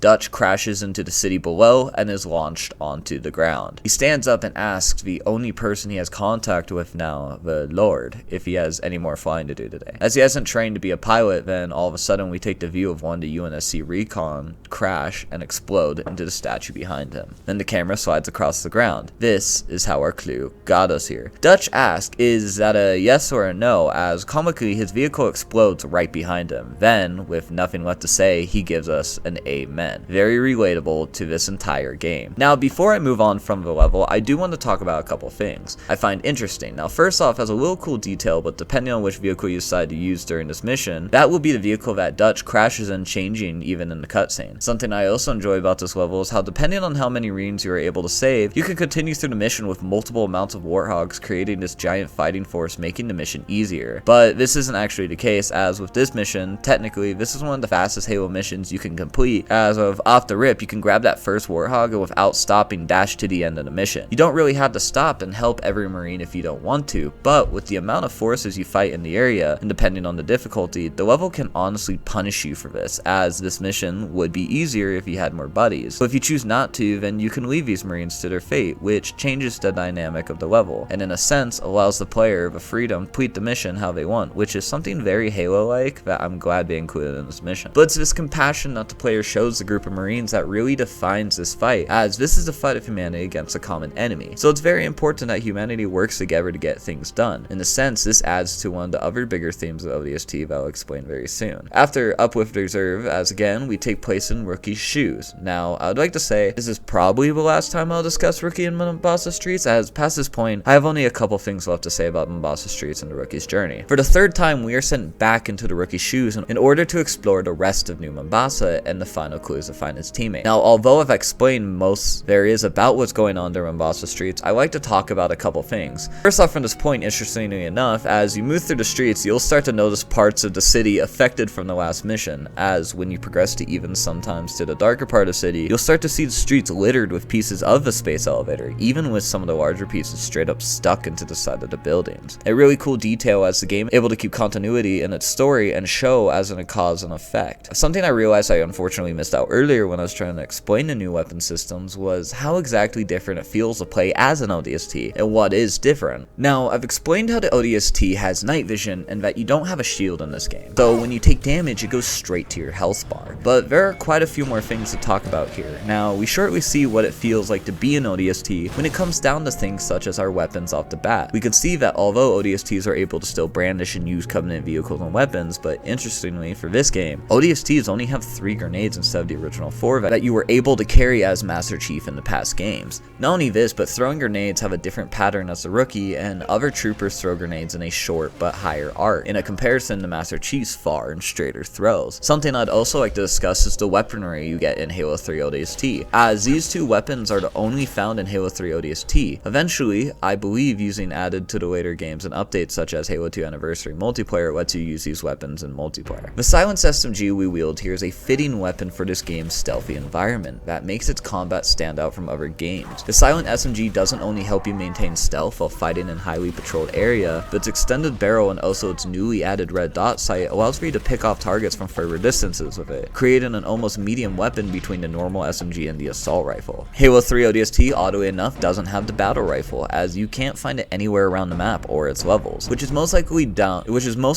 as a way for players to not ignore their new weapons. On top of this, ODSTs can't dual wield, as it'd probably be too heavy for them, as most Marines use two hands to fire Covenant and human weapons. The silenced pistol we are granted is also a really good addition to the game, as it's completely different from the Halo 3 pistol. The silenced pistol instead is an upgrade version of the brought back Halo 2 pistol, which something I find fascinating is that Bungie was able to take a weapon that was ignored in a previous game and make it really good on top of this. Once again, with its silent firing style and its scopes, for those of you who are fond of the Halo CE Magnum and its sniper-like capabilities, be hyped as it works almost just as good. When in combat though, things are going to be tougher here, as when you take damage, you as an ODST are punished way harder for it. Your screen flares up bright red every hit you take, almost to the point where it's hard to see while taking fire. On top of this, the ODSTs when receiving fire, no matter who you are, scream and grunt loudly in pain as they're being shot, and breathe heavily when they're hurt. This is something that adds the more human element to this game, as we aren't in a big suit of armor or being directly affected by these shots. And an argument I'd like to make a lot to other video essays or even players who have brought up these concerns of the game and these arguments is that during the playthrough of ODST, the combat feels really easy, and in some missions feels like a huge power trip when you're able to defy all odds against huge forces of Covenant and live through it, especially if the game wants you to feel like a weak human in the grand scheme of things. And something I have to say to this argument is, honestly, play a harder difficulty. During the recordings of most of the footage for this video, I sent my game straight to Legendary, of course to get the achievements, but it's the immersion that I grant out of it. Unfortunately, no matter what game you play, if you put it on easy or normal difficulty, chances are you're going to be treated in a very easy or normal way, and honestly in my eyes, that's a player issue. The game grants you the ability to play heroic or legendary, and for those of you looking for a great immersion, play those difficulties as it forces you in a way to be more tactical about your thinking, or even more conservative in the ways you fight. If you're playing on easy, of course you're going to be able to push through easy ways of enemies without a scratch. It's because you allowed the game to hold your hand. So, in my opinion, Halo 3 ODST does a great job at bringing the immersion of being a human in ODST. Regardless, from this point on, and passing time in my mini rant, we have made it to the next clue: a broken Gauss turret on top of a building.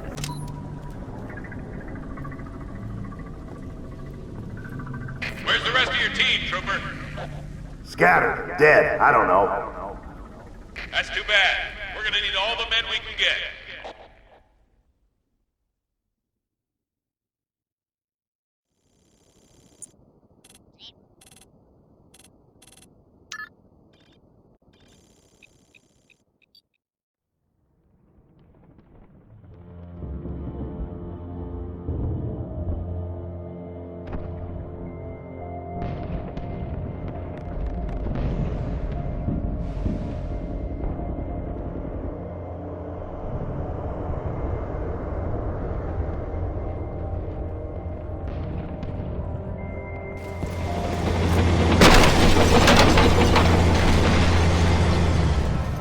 Hey, where's the fight at? Take a guess, genius.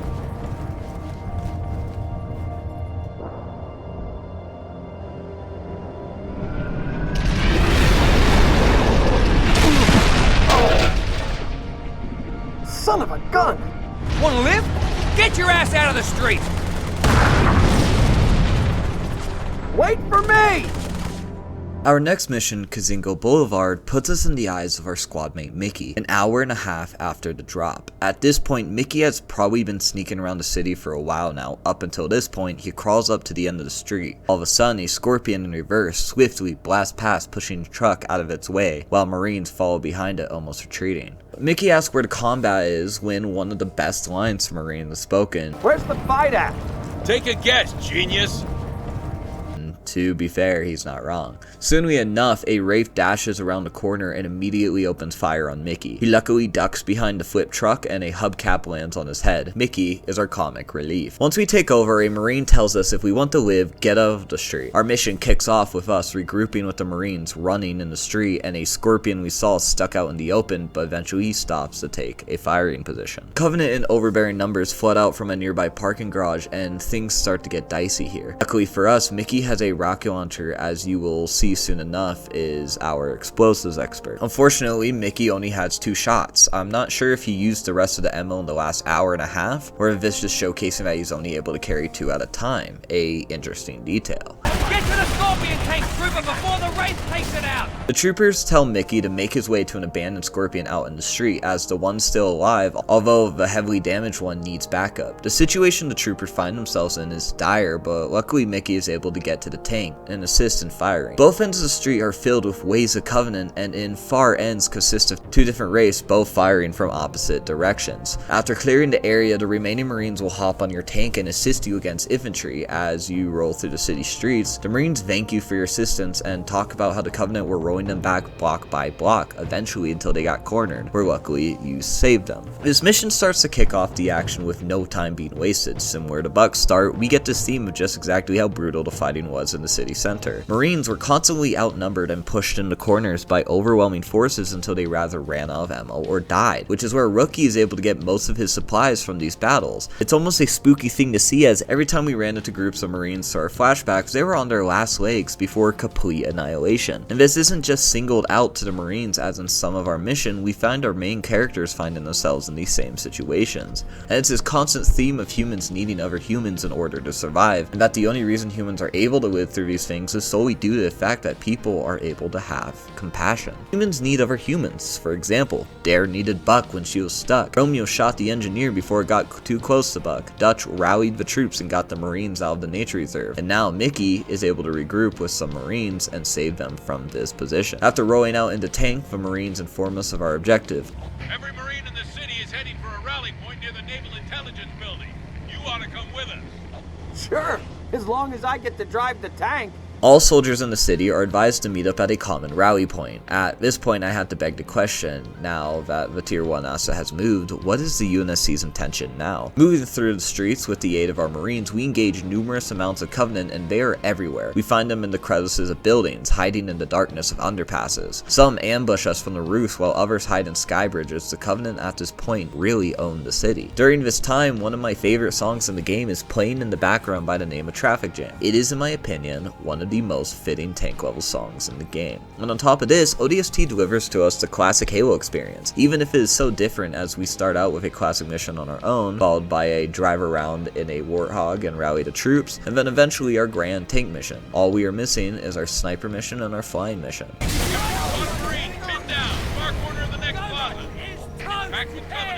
On our parade through the streets, we are warned of a squad of Marines pinned down in the next area, but the place is crawling with Covenant, so we need to keep moving if we go through. Fire and drive. We are able to dispatch the enemies in the area and once again save a few Marines for the battle. Eventually, we make our way to a locked door, which is our quickest way to the rally point. Everyone pile on, we're pushing to the rally point. I spotted a whole column of hostile armor headed in that direction. Don't worry, this ODST we got, he's an artist with high explosives. One of the Marines mentions that she saw a column of heavy armor heading the way we are going. Sounds like we're in for some tank-on-tank action. Moving through the door, the area is quiet when eventually we tap into some conversations from soldiers in the area. It's hot! Ready to fire! Relax, Marine! Wait until they're in the kill zone! Here comes some more! Ghosts! They'll see me for sure.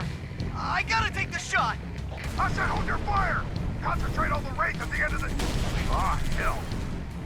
Backblast clear! Let him have it! What are you doing? A Marine holding an angle on the street with a Gauss turret is instructed by a familiar voice to relax and hold his fire. Wait till they're further out and focus fire on the wraith. He spots a ghost and, in fear of being spotted, freaks out and takes a shot anyway. Dutch says screw it and opens fire, then retreats backwards. The Marine we saw in the turret firing at the ghost is quickly dispatched by a wraith round. Now it's just us, and we need to get to Dutch. Dutch is pinned down by another wraith firing at him, and between us is a bunch of Covenant infantry and heavy armor. Not as we take fire from all directions, we start to lose Marines, all fighting to the death. On the side streets, Covenant dropships drop off troops to the high grounds, and ghosts in the streets try to distract us. Above us, a couple of Banshees swoop in and try to attack us from the air. It is very apparent that the Covenant own this battlefield. After some hard fighting, we make it to Dutch, who is at the rally point. We get a quick greeting from him right before the doors behind us open up and flood with Covenant. After eventually picking him off, we finally reach the rally point, but things are about to heat up. Covenant dropped in behind us. They must know this is our rally point. Phantom! Everyone, find some cover!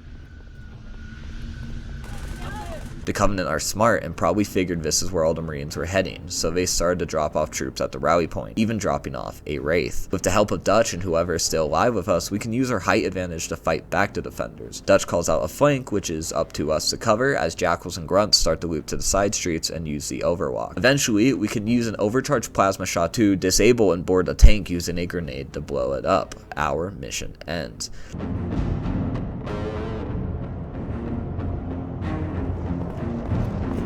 You heard from Gunny? No. Romeo neither. Well, guess it's just you and me. My vote, hole up, wait for backup.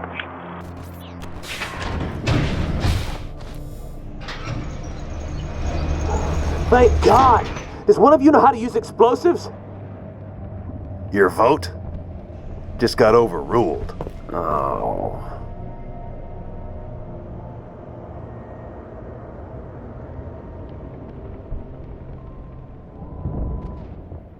Mickey and Dutch have met up now. That makes it at least 4 of our members have found someone else. But unlike our information, Romeo and Dutch have no idea where the others went. Something I noticed is they never mentioned a rookie. I guess just showing us how unimportant he was to the squad. All of a sudden, the door opens behind them. Right before this, Dutch and Mickey come up with a plan. Mickey vows to hold still and wait for backup. Then, once the door opens, it's just a random police officer. Then ask if any of us are good with explosives. What a lucky day for this guy. And we are back to the streets, and we must make our way to the rendezvous point. Also, at this point in the game for our map, we actually have access to all Mombasa, minus the starting area. An interesting way this game was designed was that we have the ability to actually choose and order how the levels play out, sort of adding to the open world experience and allowing the player to choose what clues sound more interesting. Although if played in any other order, the missions are played out of order and sort of messes up the flow of the story. Or, if not seen this way, maybe you can turn some missions into prequels instead of others being in more sequel-like manner. Once approaching a ledge in the water, we see a very beautiful but somber view as we not only see the space elevator on fire, but also what was once the only headquarters building. Then by our feet lies our next clue.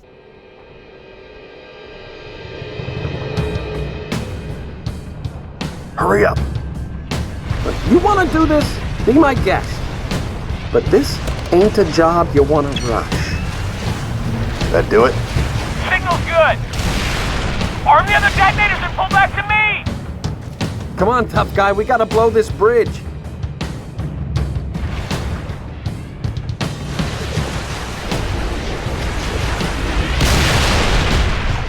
Dutch, arm the other charges. What about those Wraiths? Forget about them, we got explosives to set. Our next cutscene cuts back to Mickey and Dutch, but this time they are seen arming explosives. Unfortunately, time's running out, and 2 Wraiths can be seen speeding towards them, firing off rounds as they inch closer. Then in the watchtower, a police officer mentions that the charge is armed as he takes fire. He proceeds more panicked as he tells us to arm the rest and fall back. While dodging constant Wraiths and on top of his Banshee fire, we only have a few more charges to arm before falling back. Once doing so, we regroup with the mixed group of Marines and police officers. Then we climb the tower to set the charges off. When things couldn't get any better. Come on, Super, unlock the keypad! Keep it clean, respect public property. If you don't let us trigger those charges, in about 5 minutes, your data center is gonna be crawling with Covenant! About damn time! Do it, Trooper! Virgil denies access to the cop trying to use the charges. As we're stuck in this predicament, we get a terrifying view of what seems to be hundreds of Covenants slowly flooding towards us on the bridge, with multiple Wraiths in the back, lobbing shots and Banshees swooping in on us. The Covenant presence at this point is really starting to pick up, and the amount of humans left in the city is heavily starting to dwindle. Eventually, Virgil gives us the green light and we push the button. After watching the fireworks, we all regroup near the entrance and push into the Oni site. Mickey sees a Covenant ship fly over and drop off troops on the other side of the wall, and the Covenant, despite the troop loss on the bridge, have complete air superiority at this point and aren't about to give it up now. As we proceed, we see a pair of hunters opening fire on various cops and Marines on the stairs. Luckily, we can use our Spartan laser to pick them off easily as they're distracted. Something I noticed is once making your way to the troops, you can start to see Marines using their pistols, instead of having heavier weapons we saw Marines wielding in the past. This is almost a good show of just how desperate humans are getting at this point in the city, and just how long things have been going wrong. Not only this, but now cops are even fighting alongside these Marines. This is getting getting to the point where it's these soldiers' last-ditch effort. As we hold the hill, increasing amounts of phantoms fly over the wall and start dropping off waves of infantry, with also leaving a couple wraiths at the bottom of the mountain. We start to slowly dwindle on ammo as our Spartan laser runs out of ammo and the turrets we had got overran, leaving us back to the point where we're stuck using our small SMG versus overwhelming force. We fall back as far as we can to the ridge to make a last stand when all of a sudden a brute chieftain is dropped in. The Covenant really want this building, and if dropping in a warlord is what they must do, which for those of you who don't know, they don't take very kindly to humans. Can't hold them! Everyone get inside the building! Too many of them, Dutch. We gotta scoop. A female marine yells out for us to fall back inside the building, and before I can even blink, the chieftain's on the hill, and he's swinging his hammer at any marine left. As we dash inside, I realize by the sound of things, not everyone made it inside. By the door, you can hear as normal cops just left outside, screaming as they're dealt with. As much as I'd want to help them, I can't do much with what I got, and the Covenant are moving fast. Inside, we meet up with the NMPD sergeant who tells us there's more explosives inside, which confuses the two as we're still inside the building. Cops' orders are to not let this building fall into enemy hands. So are we actually regrouping, or are we just doing the Oni's dirty work on our way out? Before much more can be said, the Covenant start cutting through the doors. Guess we can't get a break. Immediately after its breach, we hear a war cry, then waves upon waves of suicide grunts flush in. Something so absurd to me in the Halo franchise is just how much the Covenant really don't value life, as grunts are so easily used as cannon fodder, especially to the point where they must not see humans as any type of threat if they're willing to just send grunts in just a suicide bomb. We, as Dutch, mans the turrets and stop all grunts from getting close. Then brutes come in and the fighting picks up. We eventually prevail as things get quiet, but not for long. They're now dropping behind us. Turning around, we are assaulted from the other angle, as the Covenant even have the ability to drop off troops into the building. Great times. After dealing with the reinforcements, we regroup on the elevator. The cop mentioned that there's enough charges to blow the building completely apart. Mickey demands a code. If anyone's gonna blow the building up, then it's gonna be him. Then out of nowhere, the elevator shaft is filled with buggers. We are sitting ducks, and according to the cop, they are all over the bottom of the city. We get to the roof where a pack of jetpack brutes are engaged by a pelican, the closest thing we get to any type of air support. On Legendary, you and Mickey will have to go toe-to-toe for Brute Chieftain. Not a very fun fight. After killing the remaining Covenant on the landing pad, the pelican pulls up to evacuate anyone still alive. Hey, you fellas know a gunnery Sergeant Buck? Sure do. Patching him through. Glad you boys are safe and sound. Well, likewise, Gunny. You need a pickup? As long as you're offering. We're in the police HQ. Can you take us there? Affirmative. All right. See you up top. What?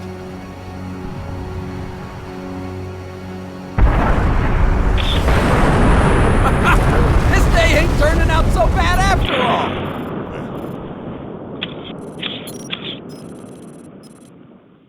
Dutch and Mickey bored when all of a sudden a cop firing from the turret asks if they know a gunnery Sergeant Buck. Their day just got a whole lot better. When on Mickey's countdown, the building explodes. This is a great example of a lot of Halo missions from this point on that we see from the human's perspective of the war, where we spend time and effort risking our lives just to lose and blow up our own building. This is an example of humanity losing on their terms if they are going to lose this war. And Buck mentions he's at the police headquarters and Mickey and Dutch are going to pick him up. Back to Rookie once again, we move back into the city to figure out where the group met up. Something I want to mention is I've noticed in the past, but especially this playthrough, is that starting after Mickey's mission, once the mission is finished, a phantom is immediately in the nearest open area to the Rookie, seen dropping off jetpack brutes and snipers who immediately know your location without trouble. In a sense, I assume that the Covenant are starting to realize a lot of their troops are going missing in your area of the city, and they're going to do something about it. I believe at this point in the game, the Rookie's presence becomes less and less of a secret, and the Covenant start to learn that you are out there somewhere. Approaching a nearby courtyard, we receive that familiar ping as we are nearing another clue. This one, unlike the others, is more telling, a sniper hanging from a power line. We use a long piece of wreckage to hit down into our hands, and upon trying to bend the barrel, it's completely stuck. No more use. If this is a clue to where our squad is, then this is concerning as Romeo is the only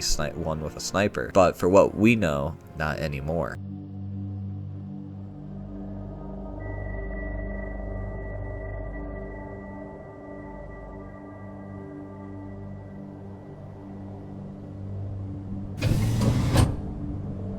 Clear? Yeah, we're good. Hey, Rookie, you out there? Respond, that's an order. Give it up, Gunny. Even if he ain't dead, he's lost in that soup. Our comms can't cut through that. I'll give up, huh? What if it were you down there? Just saying. I ain't dead. You're a piece of work, Romeo. Welcome aboard, ladies. First stop, anywhere but here. Banshees, on your 6! Hit the deck! We're losing her! Watch out! Ah! Mickey, Dutch! Status! Alive or dead, we're pulling them out. You hear me? Make some noise. I got your back.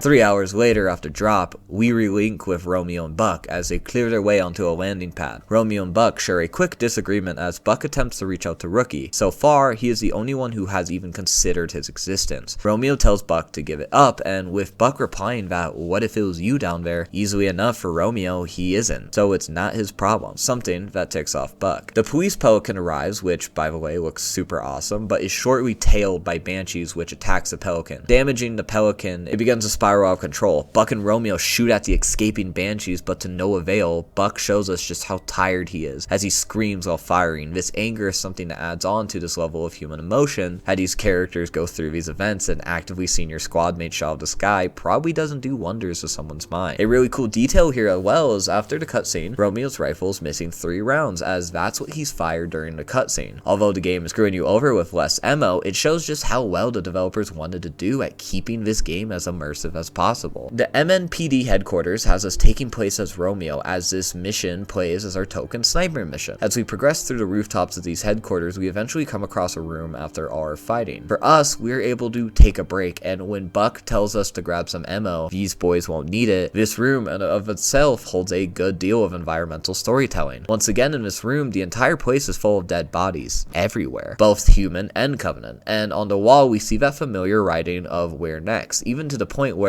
who knew the mindset or what was going on through these cops in their last moment. Not only are they dead, but besides the one SMG on the ground, the only weapons they had were snipers in what's not a very large room. Buck kneels down to one of the dead cops, most likely showing his respects. Interestingly enough, his cops, although not soldiers, are definitely not trained to fight off Covenant. Still, nobly held their ground and put up a good fight as they took down a lot of Covenant in the building. And judging by the bodies, they were coming from both directions, giving the cops not a lot of room to go anywhere. So in their last moments, these cops at an impressively close range decided, if I'm going down, I'm taking as many as you can with me. These cops, for all they could be, are heroes. We take the ammo that they left behind for us and push forward. Romeo gets into a good sniper face-off as the next courtyard is littered with jackal snipers all over the place, but we happen to be the better sniper. Eventually, as we inch closer, we are contacted by Dutch. Luckily, they are still alive as they crash landed on a landing pad adjacent to the headquarters. We sneak up behind and deal with some snipers that happen to be firing at them. Then we look down and see our bridge over to them.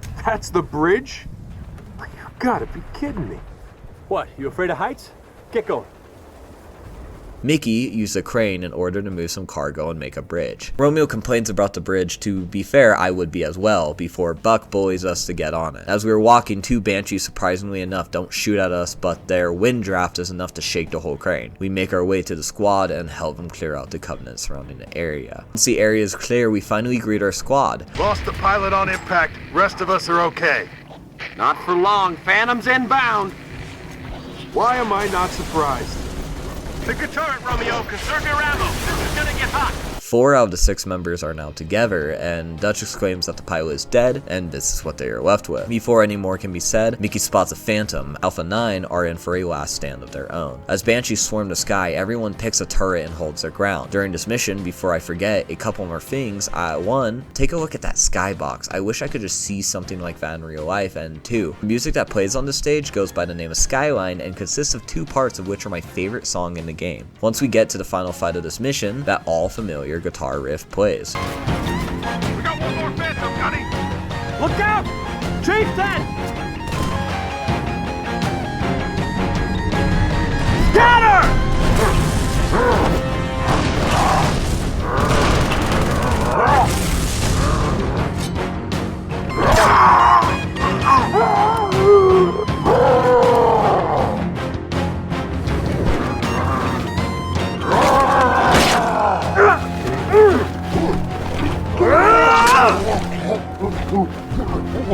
Get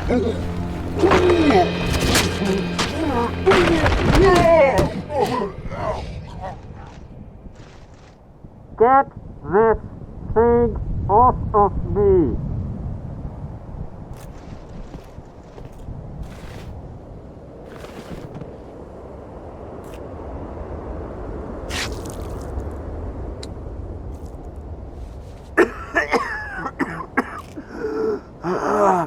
How bad? Not good. We're gonna get you out of here. Not by air, we're not. It's all right. I know another way.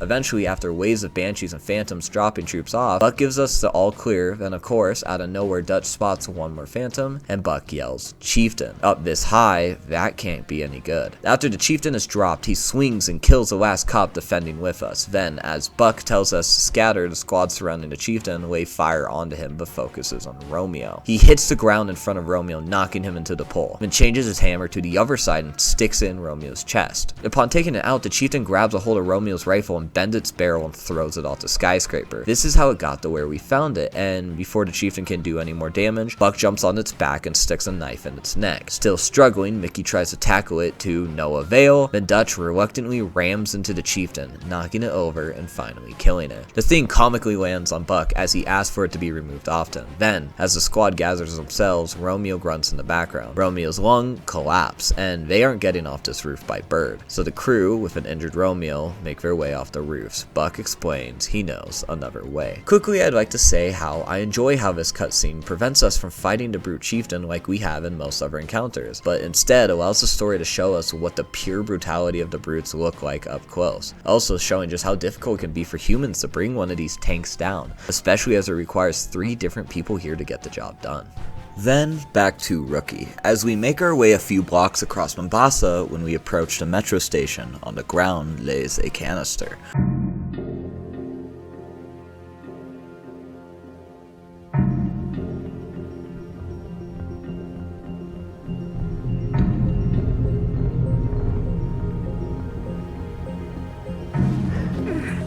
We're almost there. Put me down. Put me down for a sec. Dutch, medkit.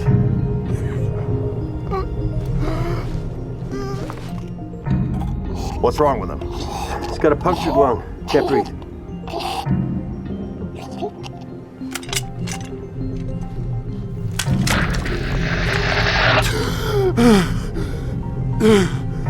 Better? Now what? Trains ran underground up to the old city. We're gonna find one of the tunnels. Walk on out of here. You're gonna carry me all the way, sweetheart? Was planning on it, but now that you're feeling better. Get the door!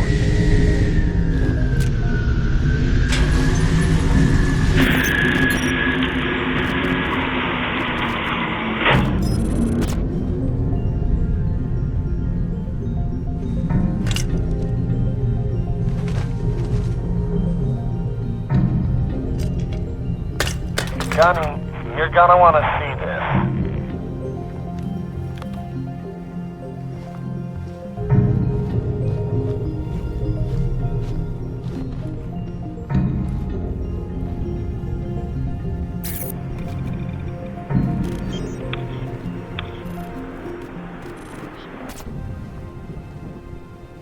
This means we're screwed, right?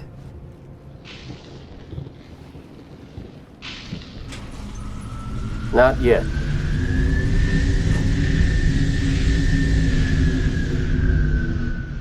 Wait here. We're gonna steal that ride. It's landing. Now's our chance. Mickey, you're with me.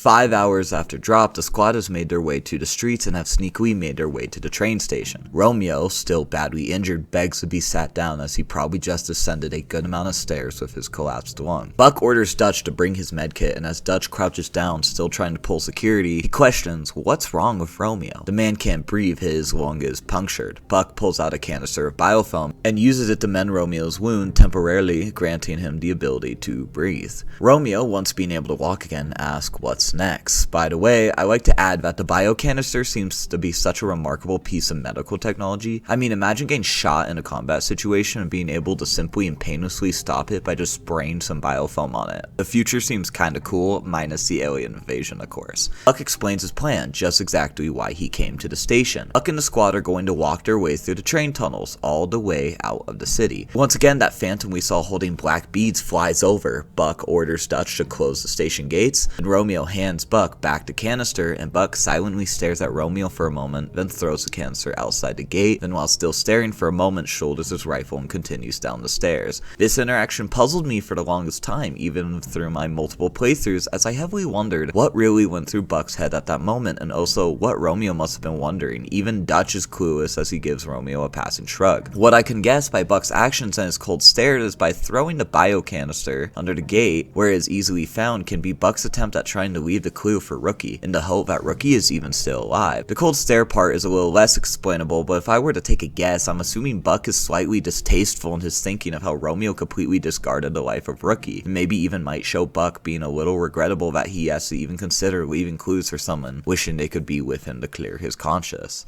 Then, Mickey radios in. He says that they might want to see this. As the crew walks down, they take a look at the trains. The tunnels are closed, they are flooded. So in the chance of their plan being screwed, Buck takes a quick shot in the dark for his next plan. A phantom goes to land next to them, and Buck intends to hijack it, forcing Mickey to be the pilot. Something that was a little less explained in the game, but we know that from the lore that Mickey originally tried to be a pilot, but in the events of no aircraft being available due to the war, he chose the ODSTs instead. As we progress to the Phantom, we encounter a semi-large force of Covenant holding down the landing zone. They definitely must have seen us on their flyby, potentially. Something I wonder is, why are the Covenant even here in this abandoned train station? As we clear out the forces, we make way for Mickey to float into the Phantom and swiftly take out the crew. Then after a quick systems check, he pilots that Phantom. Besides Sergeant Johnson's apprehension of a Scarab in Halo 2, this might be the last time we could see anyone who isn't a Spartan pilot Covenant vehicles that we normally don't see used in the game. In my opinion, this mission is a great addition to the whole stealthy secret agent vibes that this game has going. While Dutch and Romeo mans the side turrets, we as Buck use a Banshee to act as a firing support for the Phantom. Kikawani Station is one of our more faster paced missions and also acts as our token flying mission. We have now completed the Halo level bingo card. All we are missing is a Warthog run. Kikawani Station doesn't do a lot for us setting wise, as we just fight through a few open areas and corridors of different Covenant forces. Most of the forces we run into are light infantry on the ground and other Banshees around, although the deeper we go on Covenant forces get stronger, almost as if they are protecting something important. About halfway through the level, we start to see an overabundance of what Mickey's calls squid houses. These houses, by proximity, cause all troops in its vicinity to gain a shield, but when shot enough, explode, coming in handy for us. Eventually, we run into AA Wraiths, and at this point, they have to know we are coming. At one point, the door is closed off from the front end, so we have to do a little fighting on foot. Luckily, a couple beam rifles can be found in the back, allowing us to safely pick off the Covenant between us, and of course, they have a brute chieftain. No problem, as they aren't really the smartest fighters.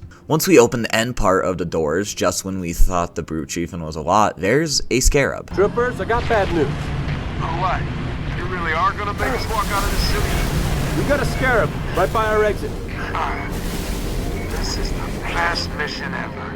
Buck brings the bad news right before we hop into another Banshee, make a mad dash for it with our speed and the slow projectile firing into Covenant weapons. We can outmaneuver the Scarab and get close enough to land on it. Once doing so, chucking a couple grenades into the crew cabinet will give us enough time to run into the back and kill the Scarab with minimal resistance. And boom, problem solved. Even on Legendary, as long as we have the Banshee, this is probably the easiest Scarab to take down in any Halo. Then, as we open our final doors, we see our exit, filled with squid houses. Dutch tells us to blow them up, and as we do, the mission ends.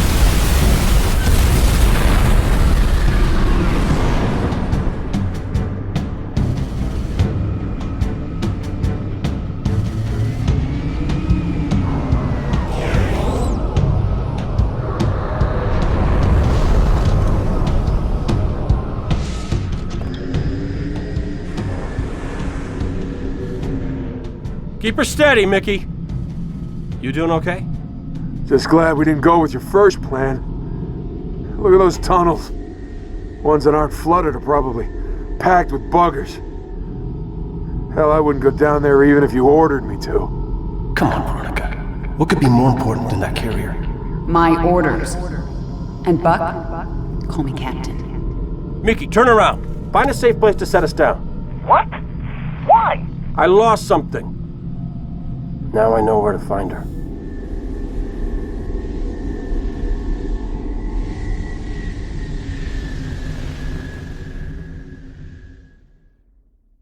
We barely make our way out, but we do, and Buck flies to the gravity lift, jumps out of his Banshee like a badass, and floats in. Buck quickly checks in on Romeo. He's fine, but glad he didn't have to walk before he mentioned that those tunnels, the ones that aren't flooded, are probably crawling with buggers. But Buck wasn't listening. Buck finds himself zoning out to a self-monologue of the conversation he had earlier with Veronica. What could be more important than that carrier? All of a sudden, Buck has an idea. He tells Mickey to turn around and find a safe place to land. Mickey, surprised and confused, asks why. Buck only responds with, he lost something and now he knows where to find it. Surprisingly enough to me, I have no absolute idea how Buck made this connection. Then, as the most light they have seen all night, the burning city in the distance, they turn around and head back towards the soup. Okay, so a couple things about this mission. First off, it was going to kill me if I didn't understand how to make this connection, so by the power of God, Reddit is here to lend me a hand. The best answer I saw was given by a user by the name of Crowdy Set. Basically, what he says here was right after Dare disappeared, she completely dropped off the grid, and Buck knew that whatever she was doing, it was for Oni. During the drop, when they pulled a different direction, and a quick Easter egg, but we could actually see our squad sort of heading towards the Oni building. Then, knowing she's gone and out of radio call, and definitely doing something Oni related, it's only until Romeo mentions the tunnels again that Buck gets the idea. By connecting their landing path as the Oni building, and by judging that by knowing how Oni operates, they definitely have multiple sublevels under their buildings, cause why not? So best chance is Dare went down to the tunnels, as that's where the superintendent is. The only thing at this point that could be remotely important to Oni. Mission wise, another thing I want to say back to other video essayers I watch is a lot of people mention that this level in of itself is a huge power trip when it comes to ODSTs fighting their way out. Although some do mention that at this point it's important to have this power trip as we have been weak this entire time. Once again, unfortunately, to be the ODST dick rider, but it's really not that bad, and only for a few reasons. First off, most missions ODSTs are deployed on are missions that involve little squads of ODSTs being dropped in on to deal with forces that most Marines can't. Plus, especially specifically Alpha 9 is not new to combat. Chances are, most of the Covenant deployed have a good chance of actually not seeing combat as there are so many of them. Of course, this is just the benefit of the doubt, but with a lot of war experience for all of them minus Mickey, as his background is lesser than the others, some guerrilla warfare tactics, and diversion of fire from a heavy firing Phantom and a Banshee, it couldn't be too out of the picture for these group of soldiers to have an even fighting chance. But what about the Scarab, or Buck soloing a pack of brutes and grunts with jackals? Well, one, Buck has 30 years of war experience, and he has the Covenant beam rifles. It wouldn't be too demanding to sit in the back and do some sniping. I mean, most of Halo's luck anyways, over genuine possibility, as most of the time, even Master Chief isn't supposed to make it out of situations, but he's just always that lucky, so why can't Buck? If you're telling me that Master Chief encountered 3 different encounters with the Flood, and didn't get infected once, then I could believe that a group of highly trained dudes can take out groups of light infantry and stray turrets with hit and run tactics and combat discipline. So yes, fighting a Scarab doesn't seem like the most realistic thing to pull off, but if anyone's going to do it, it's Buck. Can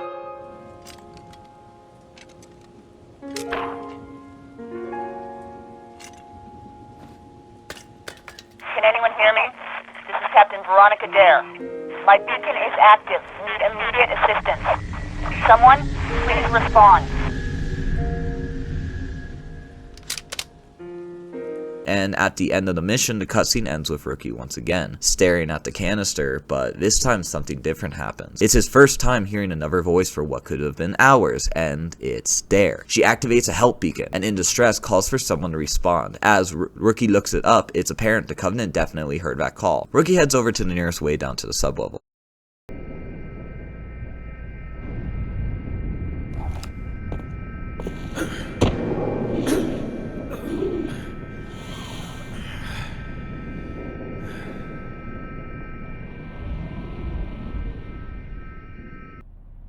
Got me cornered. I'm low on ammo. If you can hear me, I'm on sub-level 9. News station.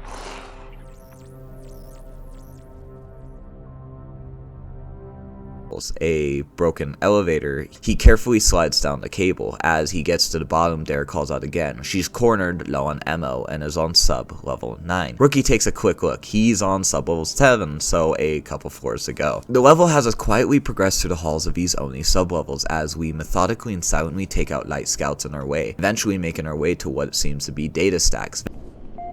Do it, Virgil, now! Construction ahead. Expect delays. I'm gonna die, you hear me? Then, as we proceed, a new unfamiliar voice pitches in, a man yelling that if Virgil doesn't open the door, he's going to die. As we fight through some brute squads in the hallways, we eventually make our way to him. Thanks, Trooper, they almost had me. Been trying to get down to the next level checking my team, but this stack is locked down tight. Welcome. Access granted. Huh. Guess you have the magic touch.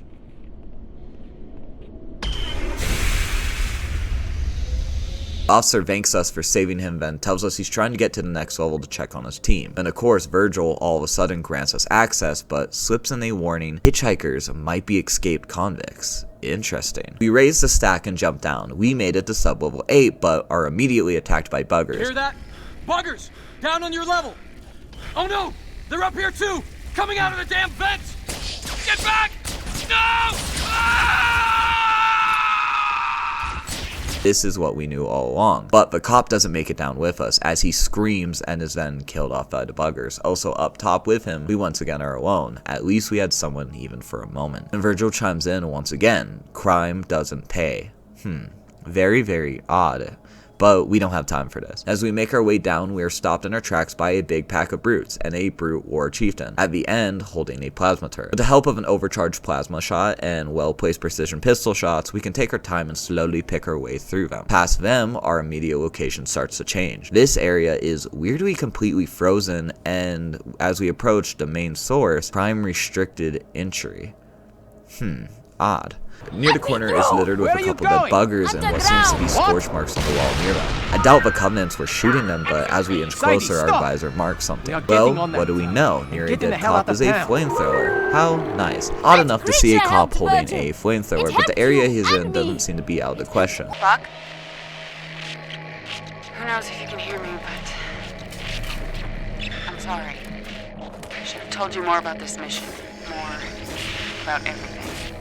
On our way down, Dare patches through the radio again, a message to whoever hears her, but she intends it for Buck. Whatever her situation is, she seems to not be so keen on the idea of making it out alive, and displays her regrets of not telling Buck about the mission, or anything that's happened between them. Another showcase of when things are dire, sometimes important things are brought to the front of someone's mind, and Dare now understands this feeling Buck wondered hours ago. Continuing down, we reach a large mass of buggers and Covenant mix gunning down a locked door. After flanking them and taking them out, the door unlocks for us, and as we head down, we meet a door which we knock on.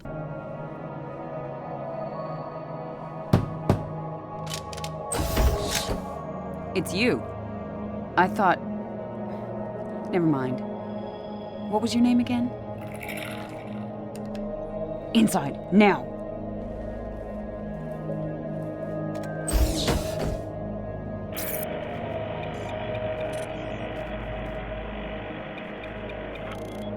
This way, and stay quiet.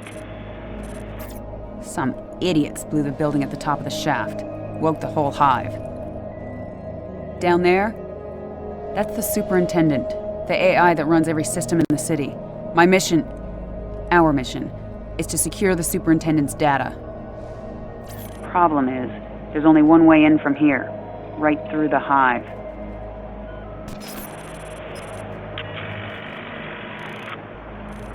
It would have been suicide to go alone, and I was hoping for more backup. But I guess you're it. You've been solo since we dropped. Fighting on the surface?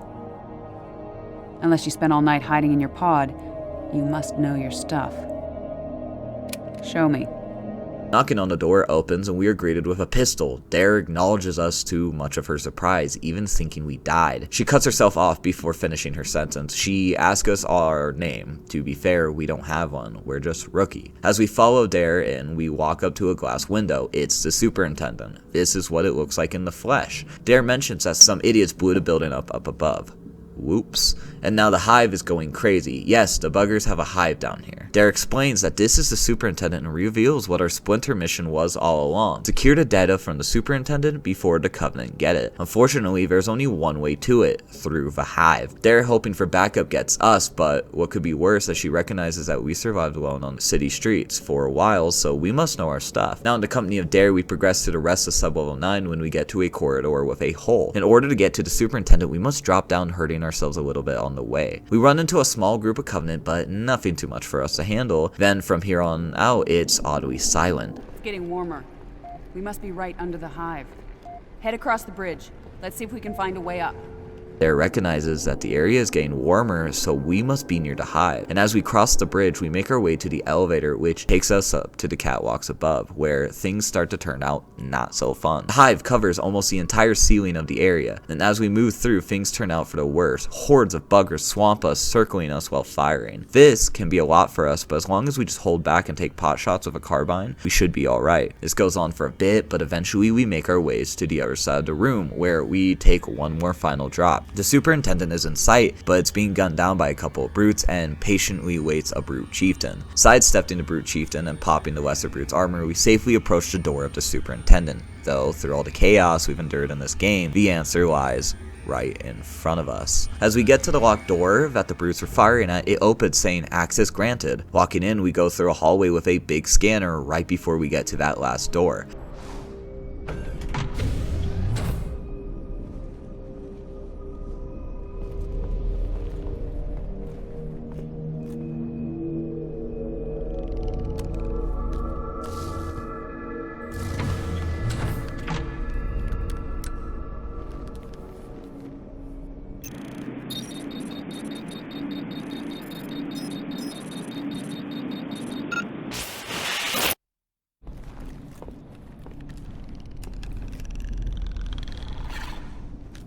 Don't shoot!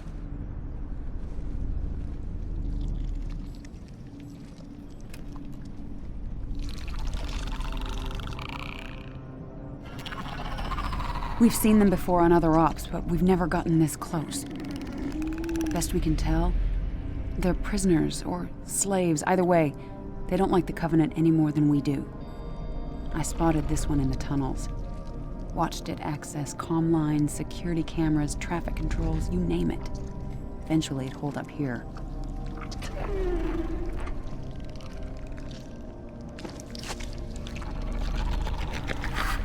Oni calls them engineers. Believes they're some sort of biological supercomputers. If I'm right, this one has taken the Superintendent's data and combined it with its own. Everything we want to know about the Covenant, what they're looking for into the city, is right in here.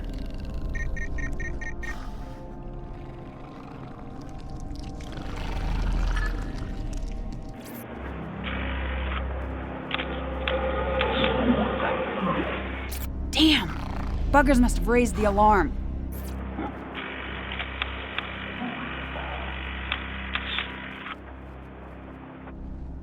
Buck! Veronica? Where the hell are you? Data center, but we're coming out. We? No time to explain, but do not, I repeat, do not shoot anything pink. Whatever you say, just come on! Those brutes are here for the engineer. They'll kill it if they get the chance.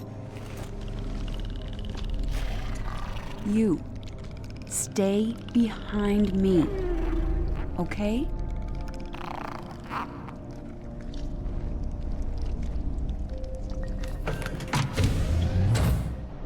The door opens and Rookie and Dare check corners, then slowly approach the Superintendent. They hear a weird sound and Dare turns on her flashlight with their guns ready. Camera switches to the Superintendent, which goes critical error, shutdown initiated. And the camera that we've watched through this entire game goes blank. A tentacle appears out of the data core. The Rookie raises his SMG ready to shoot, but Dare quickly prevents him from shooting as she explains this is a Covenant species she's never gone this close to before. She has seen them before on other missions. From what Oni understands, understands they are prisoners or slaves to the Covenant, and they don't like them any more than we do. Dare mentions that this is the specific engineer that she tracked down as she was in the tunnels. These are engineers, and they are a biological supercomputer. Its own knowledge is now combined with that of the superintendent, and according to Dare, this one alien can hold any knowledge that might need about the Covenant and about exactly what they're looking for under the city. Eventually, their attention is diverted by beeping from the core. We get a view of the external camera once again as we see jetpack brutes from the Phantom deployed above us. The Covenant know we are here. And the camera pans to the other side of the room. Veronica yells, "Buck!" Buck responds saying, "Veronica, where are you?" Dare responds that we are in the data center and are coming out, and Buck is immediately confused by the "we" part. Dare yells out not to shoot anything pink, and to his own confusion, he doesn't care. He just wants to leave. Dare explains that those brutes are here for the engineer and they're trying to kill it. Covenant know just how important this engineer is. Also, I quickly want to say is how cute this thing is. I could have a pet, I'd let these things float around my room. He'd be pretty chill. Dare then tells the engineer to stay behind us, and things are about to get hot. As we walk our way out, we are confronted by the jetpack brutes and two Phantoms dropping off waves of Covenant. Although outnumbered, the engineer is now giving us shields. About time.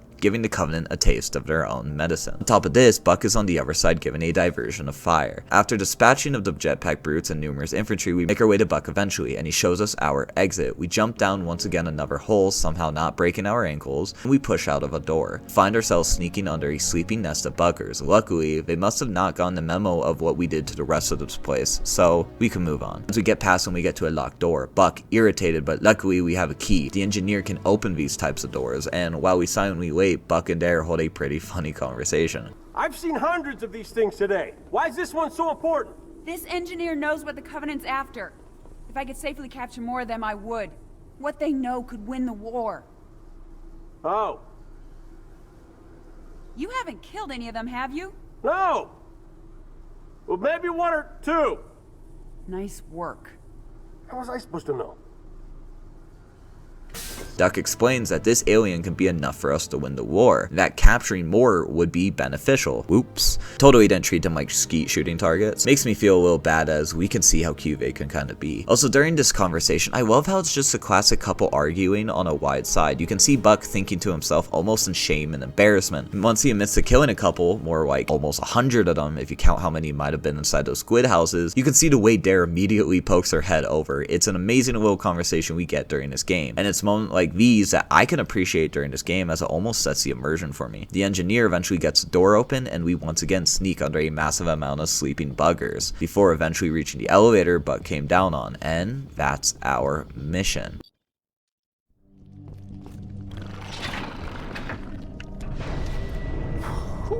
Lord, that thing stinks. Kind of reminds me of like... What was that for? Abandoning the mission. What mission? You dropped off the grid. My squad was scattered.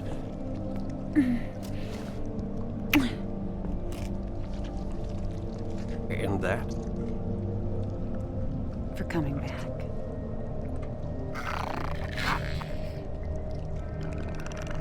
Thank you. You did good, rookie. No doubt. We're not out of this yet.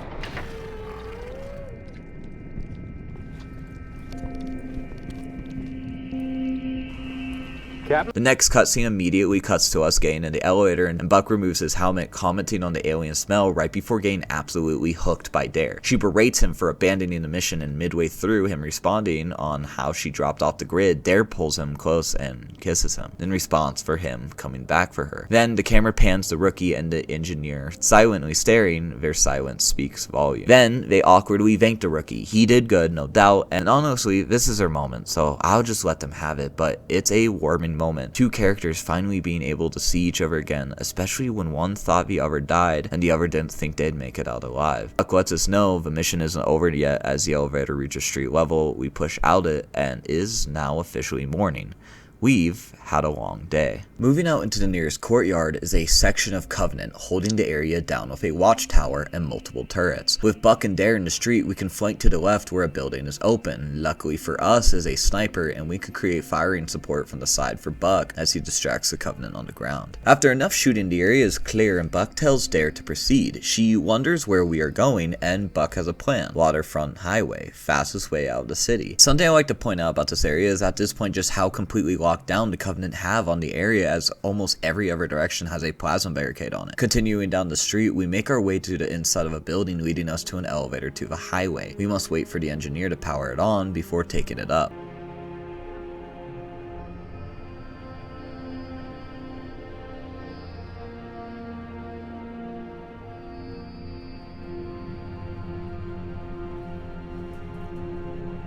When did this happen?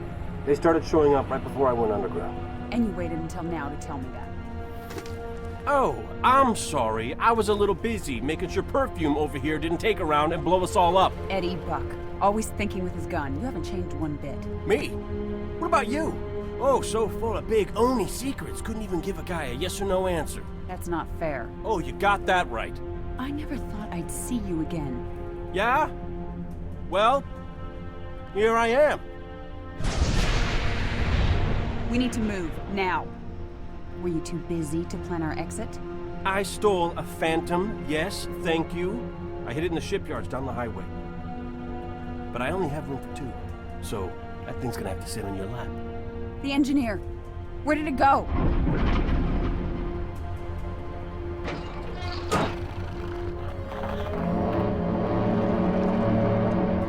Keep me covered. And try to keep up. Take my advice, rookie. You ever fall for a woman? Make sure she's got balls.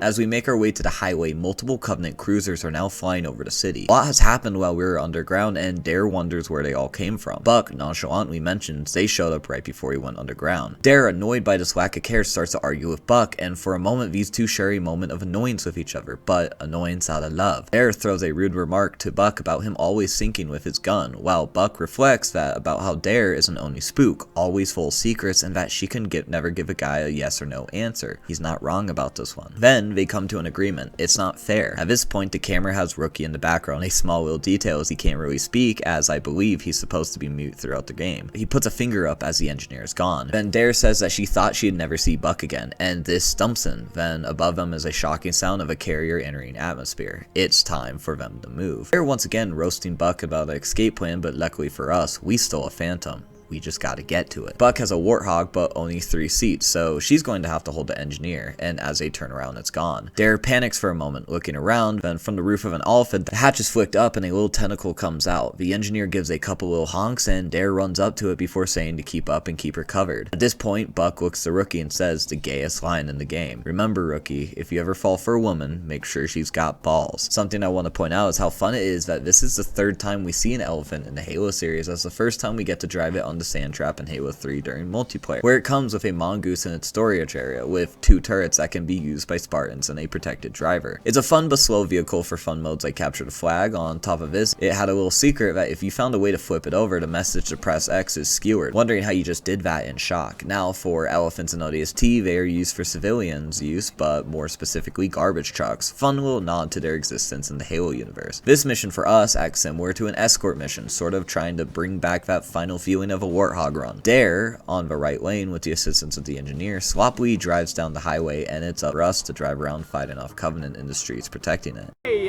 Captain? Pick a lane. In the background at this point, we have our closest view of the space elevator, with only so much of it really left. Each checkpoint we get is when we reach the end of that highway stretch, to a flood door. Here we must wait for the engineer to crack it, and once done we move on. Oh! What just happened? I think the engineer found a way to extend its shield. Send a current to the outer plating. I don't know how strong the shields are, so stay close. On our second stretch, the elephant all of a sudden is covered in energy. Buck, surprised, asks what just happened, and Dare affirms us the engineer found a way to spread shielding ability to the circuits of the rest of the elephant. Nice. Another cruiser! They're all heading for the slip space crater, the Covenant dig site north of the city. city. And on the third stretch, a carrier, very low to the ground, flies right past us. A really cool scene. Then Dare tells us they're heading to the Slip Space Crater, a Covenant dig site north of the city, is where all the Covenant were heading this entire time. Past this point, the Covenant forces start to pick up as on our fourth door, a swarm of buggers flies out attacking the Elephant. And after dealing with them, we deal with Phantoms, dropping off even more groups of infantry. They know we are here. Above, the sky is filled with the screaming sound of carrier after carrier all heading the same direction, and as they fly through the sky, we can see waves of banshees being deployed, heading right for us. Unlucky. Eventually, a portion of the highway is littered with ghosts, mixed in with a good amount of abandoned cars. There's a good abundance of these all over the highway. It is very interesting to see how in every apocalypse scenario, people get into traffic jams and just abandon their cars. Who knows the situation these civilians found themselves in? The military also had a presence here, as constantly we can find abandoned but good working hogs flying around empty. And past the ghosts, we finally find a goshawk, giving us just a little bit more power. On the side of the highway, if we look off into the water, we can see the massive space rings from the elevators scattered in the ocean. With how big these look, imagine how much damage was done to parts of the city they landed on. Or honestly, imagine how loud this might have been to the average person. Next up is Banshees. They finally caught up to us. And past them is Banshees, and in the middle of the road, just what we needed is a Wraith. At this point, Dare asks the greatest question. How the hell did you make it down this highway in one piece? There weren't as many Covenant last night. How did Buck get down this road in one piece? Not as many Covenant, I guess. Then after dealing with the Wraith, funny enough, then the game gives us a Scorpion. Upgrades, people. Upgrades. The highway from here comes down a lot more with the occasional Phantoms on the side, which we could shoot at. If doing so, it'll actually lower the amount of resistance later on. On the next little section of the mission, if we looked off to the side, we pass by a familiar bridge. This is the same bridge that Dutch drives across when the elevator collapses. On the flip side, if one is playing as Dutch back on Nature Reserve, you can see the highway that Buck drives on later on. A fun little call back to the older mission. Then, as we get near the end of the highway in view, as a huge assault carrier starts to charge its excavator beam. It's charging its excavation beam. But the dig site's on the other side of the city. Buck, in a mix of fear and confusion, calls out that the dig site is on the other side of the city in pure confusion. Then after the next set of gates, that same carrier starts to glass the city in the distance. Earth has begun to be glassed. Damn it, no! They're gonna burn this city and then glass the whole planet! Covenant bastards! It's just like Reach all over again! Made it out of there. Make it out of here. Do this stuff, right? Right. Yeah. Okay. Buck, rightfully at this point, panics, saying the Covenant are going to burn the city and glass the entire planet, just like Reach all over again. Little callback to Reach for those who may not know is during the mission to Alexandria, the player has a chance to get a message from a familiar voice. As a younger Sergeant Buck radios in that his troops are under heavy fire and needs assistance. The player as Noble 6 flies over and helps give him cover. Back to the ODST, once we approach the last gate, a scarab climbs the side of the interstate, and in the hope that it doesn't see us, unfortunately, it starts to turn. Veronica! Come to me! Asset. It's all right. Through the alien, what about you? Okay. This garbage troops had it. The scarab immediately fires at the elephant with Dare in the asset. Buck quickly radios for Veronica. Dare luckily radios back that her and the asset is fine, but the elephant has seen better days. In good fortune, their exit is nearby, and as they pull off, they find themselves at a barricade and hop out to continue on foot. They make it to the visitor center for the Nature Reserve, for what seems to be a big group of Marines, eventually outgunned. Only living things left are a couple of sleeping grunts that we easily take out. At this point, the Covenant know where we are, and this is our rendezvous location, and we must wait for evac. As we wait, numerous Covenant squads are dropped off in the middle of the driveway in order to rush the building. Starting out with just jackals and some grunts, eventually they deploy snipers, jetpack brutes followed by a pair of hunters, and eventually a brute hunter squad with a chieftain. On top of this, to make matters worse, a couple of phantoms drop off 2 wraiths on the interstate, which proceed to lob shots at the building. The 3 of us are in for a fight with the aid of the engineer's shields, thank God. Fortunately, ammo just isn't too scarce, as on the main floor of the building we can find a rocket launcher, and if we loop around the stairs to the top, numerous amounts of dead Marines are wielding snipers with also access to a couple of turrets, which if needed can be ripped off to fight. After making our way through the Covenant, the rest of Alpha 9 eventually arrive and destroy the 2 wraiths for us. Then, on the right side parking lot, we head over to be evac'd and our final cutscene plays.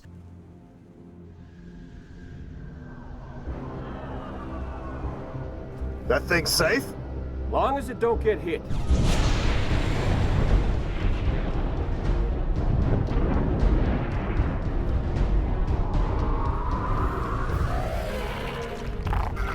Come on! Damn it! Move! Oh, nuts.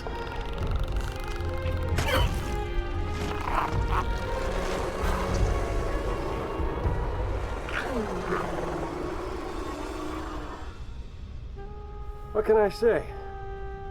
It was a hell of a night.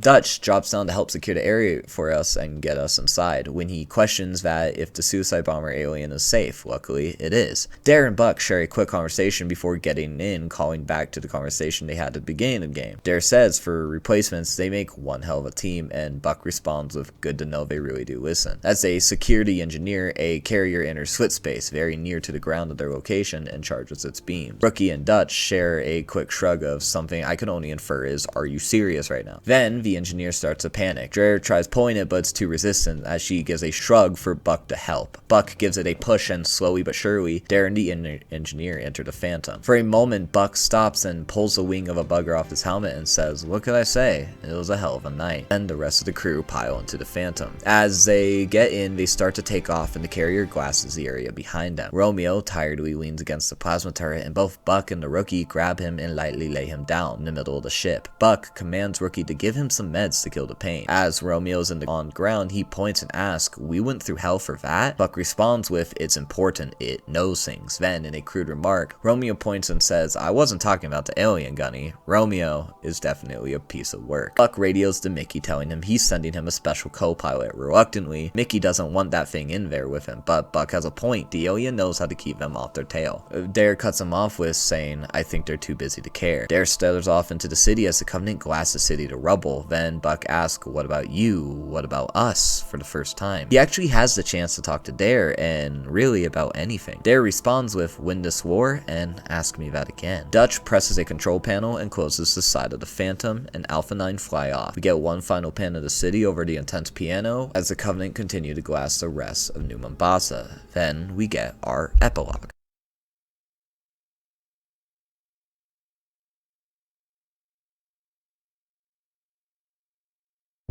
Lord Hood may have given you clearance, but it was my op and it's my interrogation. We only captured one.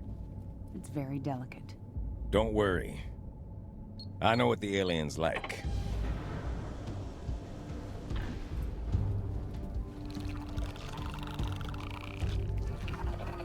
It has access to the Covenant BattleNet? Limited, but yes. We're not entirely sure how it manages a remote connection to the... What? Whoa, stand down, stand down! Sergeant Major, please. It's extremely flammable. The brutes. The bastards who put bombs on your buddies and killed millions of my people. They're digging a mighty big hole. You're gonna tell me exactly what they're looking for, and then you're gonna help me stop them.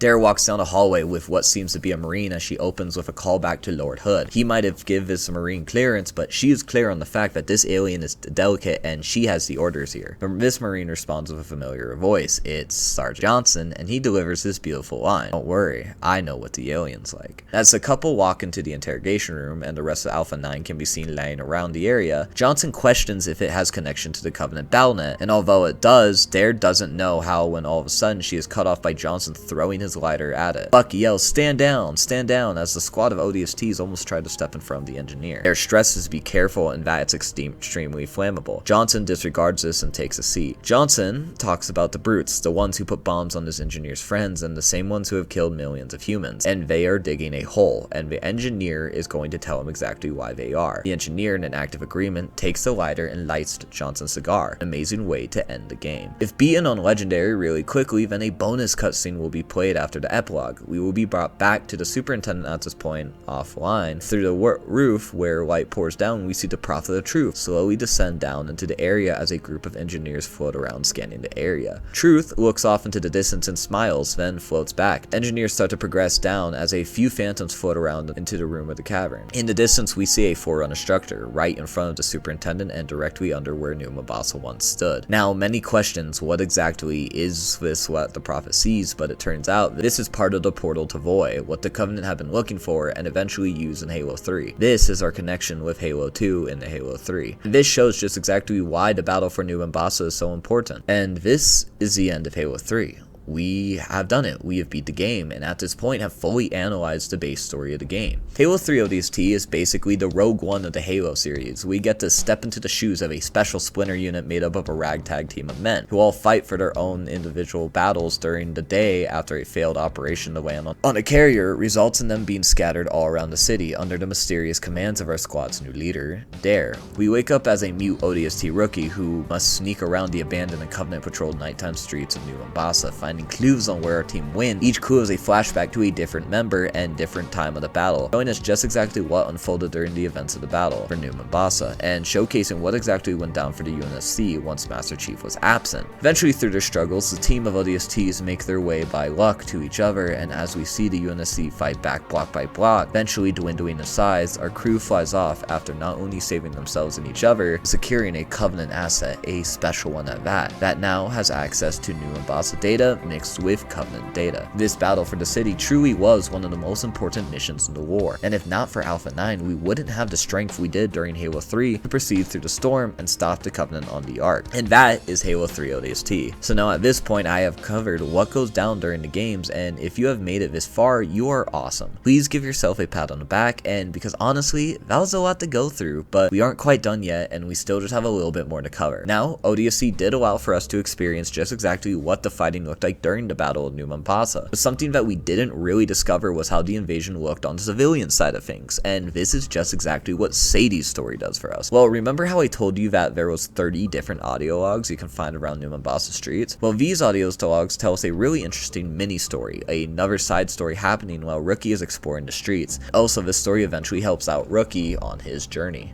Sadie's story is a story that we over time piece together one by one as we roam the streets of New Mombasa as Rookie. Every time we get close to another clue, Virgil tries to key us into it by setting off objects in the city around said clues, such as cars, electronic ad boards, even electronic crosswalks will start to flash. Sometimes things like medical stations will call out to us, or even phones will start ringing on their own. After finding a clue, the audio will start to play as you walk through the city, although we can visually in some way see the story through what seems to be pastel paintings, art style wise, or what seems to be different camera angles from the city under Virgil. These can be viewed in our visor as we can watch it through our helmet display, a neat touch to the game in my opinion. Each clue you collect will be cataloged in a weird form though, with each log fitting into 9 different circles and each circle having 3 arcs, except for the 9th circle which has 6. This type of fitting is something I'd like to discuss in a moment, but I'd like to give a brief summary of what actually goes down in Sadie's story. Circle 1 starts off with our main character Sadie, a 19-year-old New Mombasa resident who is attempting to get on a train in Kikawani Station and take it to Magango in order to leave the city. And as she's on the train, like a crazy person, she finds herself talking to the train, but of course we know at this point she's not crazy. She is contacting with Virgil, the superintendent. As she's on the train though, the train comes to an emergency halt, stopping her from going where she wants, but this emergency stop was not random as Sadie mentions he found me. A man confronts Sadie, calling her a crazy lady until we realize she can talk to the train. His eyes anyways. Sadie mentions that she's trying to leave the city as she wants to enlist in the UNSC. The man mentions that a lot of soldiers are dying these days and the train is right to stop her. Then as she still fights Virgil, she tells it to go to hell right before a loud crash appears in the sky. She says never mind, hell just came to us. As the crowd and general population start to flee in panic and scream, she gets off the train and starts trying to contact her dad, luckily with the help of Virgil. She immediately patches into her dad. This is where we learn the basis of the story. Sadie tries to tell her dad that a Covenant cruiser has landed over New Mombasa and that they need to get out of the city. city. The dad is occupied otherwise. He explains that during the huge excavation project under the city downtown, they found something huge and nothing like it before. As Sadie says to forget it, her dad isn't stressed. Sadie's dad built Virgil and made sure that the sublevels he built it in are very secure and difficult to penetrate. With this, we learn a lot, but then they are cut off as sounds of wraith mortars inch closer, and as Sadie runs, one hits the electronic device they are communicating through. Now on to Circle 2, we open with the wraith round hitting Kikawani Station. Sadie joins the crowd and are fleeing right before a cop car appears in the street, creating a divide between the crowd and her. Out steps two cops, one by the name of Kinsler and the number by the name of Mike. Kinsler orders Mike to stop the crowd from trampling Sadie, and as Mike fires a couple rounds into the air, they secure Sadie in the car and make their way from the crowd. As the angry mob demands the cops to save them, calling them pigs as they hit the windows driving by, eventually they escape the mob, and as Sadie thanks them for saving her, she asks that they drop her off at the city center, but Kinsler has other plans. He wants to take her to the police HQ,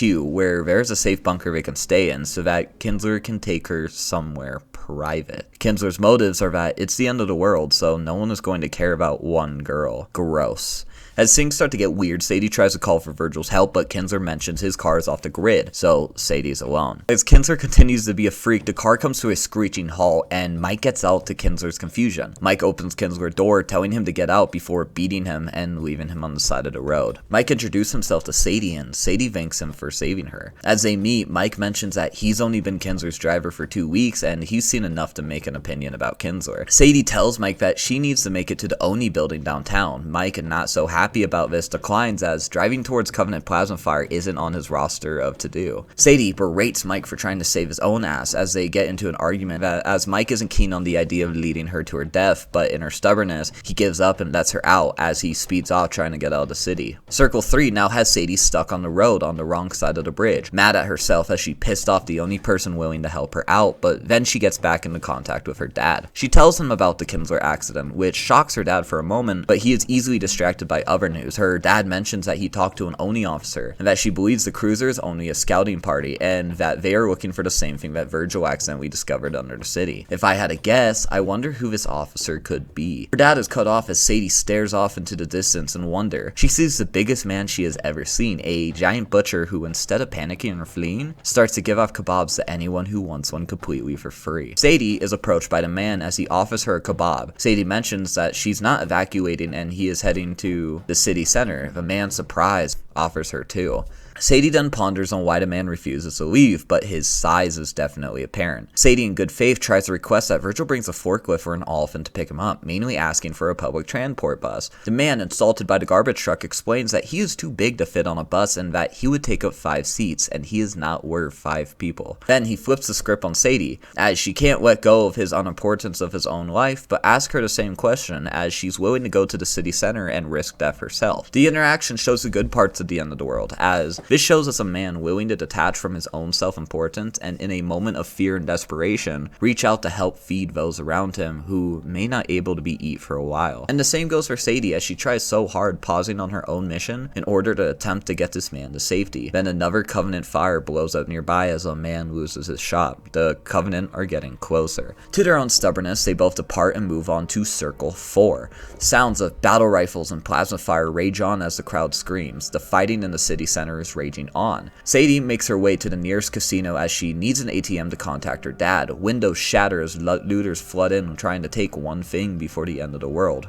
money. Sadie gets back into contact with her dad and once again tells her that the fighting has picked up as he can see it on the city's monitors. Her dad once again tells her to get out, but she's reluctant as her only mission is to get to her dad. Sadie, having difficulties hearing her dad, tells Virgil to start a police car siren, scaring away the looters. As their conversations continue, Sadie and her dad come to a good idea. Sadie tells her dad to use Virgil's eyes on the city to relay information to the UNSC about the Covenant's position. This is most likely exactly how the superintendent came to help us. Then, before more can be said, a shotgun clicks behind Sadie's head. A woman tells Sadie to move aside as the cop car trick was nice, but she's getting her money back no matter what. A crazy old lady firing at the ceiling telling everyone to get back has no other goals but to get her money, as she's been coming to that casino for 40 years, losing her hard-earned money, and it's time to get it all back. As this unfolds, a Covenant dropship lowers in and Sadie tells all the looters to leave. Then, as the lady refuses to leave the machine alone, Sadie runs across the street and hides behind a dumpster. Brutes released onto the street start to fire at anyone around when eventually one rips an ATM off the wall and crushes the old lady with it. Sadie, hiding behind the dumpster, holds her breath as the brutes walk by, then her dad chimes in, giving her position away. The brutes start to chase and fire at her, and when things get close, a car vrooming down the street speeds up and slams into the brutes. A man opens the door and groans. It's Mike, and he came back to save Sadie once again. Circle 5 begins with Mike and Sadie walking down the sidewalk together. Sadie wonders why Mike came back for her when he mentions that there's a lot of people in the city needing saving. Well, he's a cop, service to the public, as a sarcastic gesture. He mentions that he can either die a hero or die a coward, which has Sadie wondering if there's any options that don't involve dying. Then an explosion goes off in the distance, prompting Mike to say, not if you want to get across that bridge. In the same cutscene, Sadie also tells Mike about Virgil, about how her dad created it to take care of her after her mom died, as her dad was way too busy with work to raise a child alone. In the sense, the existence of Virgil starts with Sadie and the death of her mother. A whole AI in order to take care of an entire city starts with her. The two makes their way to the bridge that is jam-packed with fleeing civilians. Cops direct scared citizens as propaganda voices over public speakers, saying that the Covenant are losing and the population is resisting, with everyone going to be alright. As Sadie and Mike run across the bridge, they are stuck in the crowd, pushing against the fleeing wave. All of a sudden, a UNSC Pelican pulls up to the bridge. Sadie tries to track it with Virgil, but it's unseeable. Mike realizes it's Kinsler, then the troop bay opens up and Kinsler confronts Sadie again, this time not so friendly. Kinsler holds them at gunpoint with a submachine gun. He forces Mike to throw his pistol into the water and tells Sadie to smash her watch as he's tired of her talking to Virgil. This time, Kinsler attempts to take Sadie as a hostage, and he won't stop to get her. Then Kinsler readies to kill Mike, but Sadie distracts him, telling him he's a dead man. Then, out of nowhere, treads can start to be heard in the distance, and boom, Kinsler's Pelican is destroyed. An elephant crashes into the Pelican, destroying it, and then dumps its garbage on Kinsler, burying him. The crowd cheer as Kinsler is buried in the trash, as they must not take kindly to him then. With Mike being reluctant, Sadie gets onto the elephant. This is their ride. Circle 6 starts off with Sadie and Mike riding the elephant when eventually they stop as they see a man alone in the street. They open the doors to allow him on when right off the bat the man introduces himself as Tom and immediately tries to start selling them homes. He is a salesman and he won't stop. Sadie gets back into touch with her dad, who starts to seem more grim. He mentions that the fighting is causing city-wide damage such as power going out and things like that. Sadie tells her dad that he's doing such a good job keeping day together when he mentions it's not him or Virgil, it's the Covenant. Sadie, caught off guard, replies that the brutes she's seen want nothing to do with the humans, so how are they helping? Sadie's dad mentions that a new species of Covenant, a beautiful looking species, took to Virgil and started to repair it, slicing wires and patching circuits. That these species are fast and usually not left alone by brutes. When he notices 6 of them surrounding an engineer tinkering with its explosive armor, then it goes off. An explosion comes from Sadie's dad's part of the video feed, but he's fine, but the aliens aren't, except for one. The aliens give up their lives to free one of their friends and died for it. Then Sadie tells Virgil to track the alien. All of a sudden, Tom, back to it, starts to ramble when he mentions that maybe the Covenant invasion is one big misunderstanding and they could be bargained with. Tom opens a hatch of the elephant and starts to scream out to an approaching wraith in the city, saying he wants to surrender and talk to them, that they can be business partners. Mike and Sadie sneak out the back hatch and make their way to an alleyway. Then a wraith mortar is fired and Tom screams. Circle 7 begins with Sadie and Mike looking back at the blown up elephant in the distance. Their ride is gone. They both head back to another ATM to contact her dad once again. Sadie makes it clear she needs to get to the data center, giving Mike more of an idea where to go. As they get back into contact, the kiosk they find has a camera and Mike meets Sadie's dad. How romantic. Then Virgil makes a weird sound. It's Virgil trying to learn to communicate with the Covenant. Sadie, annoyed, mentions that they just met a guy trying to communicate with the Covenant and it didn't work out so well. Sadie's dad corrects her, telling her that this species of the Covenant aren't violent but instead are productive and want to fix and work on things. It mentions that these things have data on why the Covenant are searching under the city, and that if Virgil can learn to communicate with them, then the UNSC can figure out what the Covenant are looking for. Then abruptly the power cuts off. A propaganda speaker sounds off once again, displaying that the enemy have tapped into the city's data systems, and to not worry as the cops are doing their best work, but no citizens are allowed to communicate with each other until further notice. Mike immediately mentions that someone has cut off the power to the communications into the city. Not the Covenant, it's the police. As she kicks the nearest can in anger, Mike begs that without logic, it would destroy the whole operation. No one is that crazy enough to unplug the whole city. Then the thought crosses his mind with an all crap.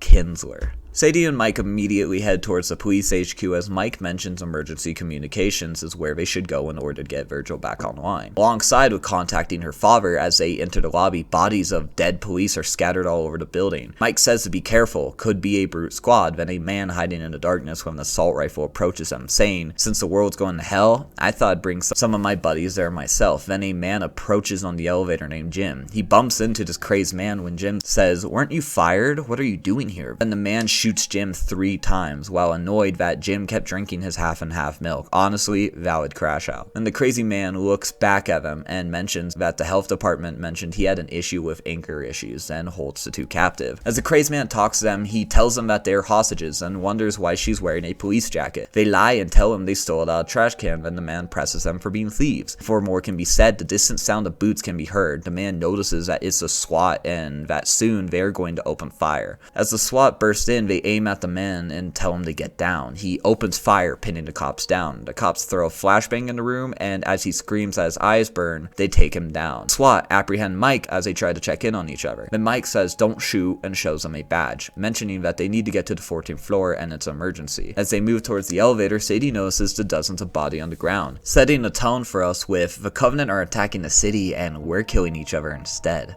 Amazing. Circle 8 as Sadie and Mike rush up the stairs. They finally get to the 14th floor, barging in the door. The place is packed with voices coming from everywhere as frantic comm officers communicate all over the city. As they make their way to the back of the room, an angered lady argues with someone on the phone as she mentions Captain Dare. Commissioner or Kinsler gave me strict orders to not turn the superintendent back on. Then slams the phone and turns around to Sadie holding her at gunpoint with a stapler in her pocket. Comms lady, obviously not stupid, notices that it's her stapler and told her that she can't go against orders. Sadie tells her it's the end of the world, what are we gonna do, fire you? In a sarcastic way, the lady responds with, and if it is a gun, oh no, please don't shoot. Turns Virgil back on. Virgil flickers back on immediately, spouts multiple Sadie, when Sadie asks Virgil if it's okay. Virgil is now different though, communicating in weird whistling sounds. The engineers are slowly mending over time with Virgil, and the PA systems come on again, telling the residents that the Covenant are falling back from the fierce resistance. Mike, knowing this isn't true, has had it and walks away to go find whoever's displaying these 8 messages as he realizes it's coming from inside the building. Eventually, Mike finds the Office of Public Service announcement and opens the door to a man, talking about an incident in the lobby, saying that the police were killed in the lobby of the headquarters by Covenant snipers, when the sniper nest was eventually taken out by a homemade flamethrower from the public fighters in the invasion. This is obviously not true. We know just exactly what happened. As the announcer gets off the radio, Mike confronts the man. Mike mentions that the cops downstairs were killed off by another cop and that the garbage he is displaying to them isn't true. The operator, who goes by Steven, responds with, truth isn't a luxury they can afford. Sadie tries to make Mike back off when he says his job is lying to people for a living. Steven responds with a fair comeback. Do you know who's listening to my calls? An old lady who can't leave bed, a man bleeding out in the street, and a teacher hiding in a school basement with her kids. They are all going to die, and it is his job to fill in the time before they die with hope. Mike says they aren't going to die and that the Marines will be there soon. Steven takes a long drag of his cigarette and puts Mike on the spot, telling him maybe he can do better. Steven turns on the radio again and tells the city that he is here with an upcoming commander by the name of Two-Shot Kabiki, and tells the commander to tell them the truth of what's going on. Mike in fear says that they aren't doing the best, but to not give up, and that if they keep fighting, then they will win this war, and what they need is each other if they're going to survive. Then Steven turns off the air. Steven says, now you are a hero, and Mike mentions that he's going to be sick. Then Steven gets a beep saying, oh look, we already have a fan. He patches through the fan to Mike when it's Kinsler. He enjoyed the speech, but to Sadie he mentions that he has controlled the fire safety protocol to her dad's lab, and if he wants to see him again, she'll do exactly as he says. We kick off to our final and longest circle of Circle 9. Sadie starts to sprint down the stairs as Mike follows behind trying to stop her, telling her not to rush in, when Sadie snaps, saying if they don't do what Kinsler says, then he will flood her dad's lab with argon. Argon freezes people to death. Sadie and Mike make their way to a train station as Sadie says Kinsler has a private train that goes to his location. Crowds of people fight each other trying to secure seats on the evacuating trains. Virgil trying to communicate radios over train, but the weird whistle freaks the crowd around them out. Sadie realizes that the Covenant engineers are trying to help out as they brought brought Virgil back from the dead. Sadie wonders if they're also tired of all the fighting. Then a wraith round hits a station and everyone panics. In this moment, Sadie and Mike hold a special moment in their exchange. Mike begs that Sadie lets him come, but she refuses. Kinzler has the power, but Sadie reassures Mike that he must do what she told him. Then Sadie tells Mike that she wants him to leave and that she needs him to live for her. As Sadie makes it to platform 9, Kinzler's private train sits there, empty, with corrupt cops with submachine guns guarding it out of the crowd in the distance, yelling at them, calling them cowards and selfish. Sadie pushes her way to the train and meets Kinzler. Someone from the crowd yells, "Rush them," and then the officers start to fire into the crowd. Sadie asks Kinzler if he ever wonders if there's a hell, which he responds with, "There is, and we are about to leave it." As they board the train, Kinzler tells a cop to fire at any other people on the crowd. Sadie contests this notion with saying, "You can't just do this." Kinzler responding saying, "Oh yes I can, and I'm getting good at it, and that I killed your dad an hour ago."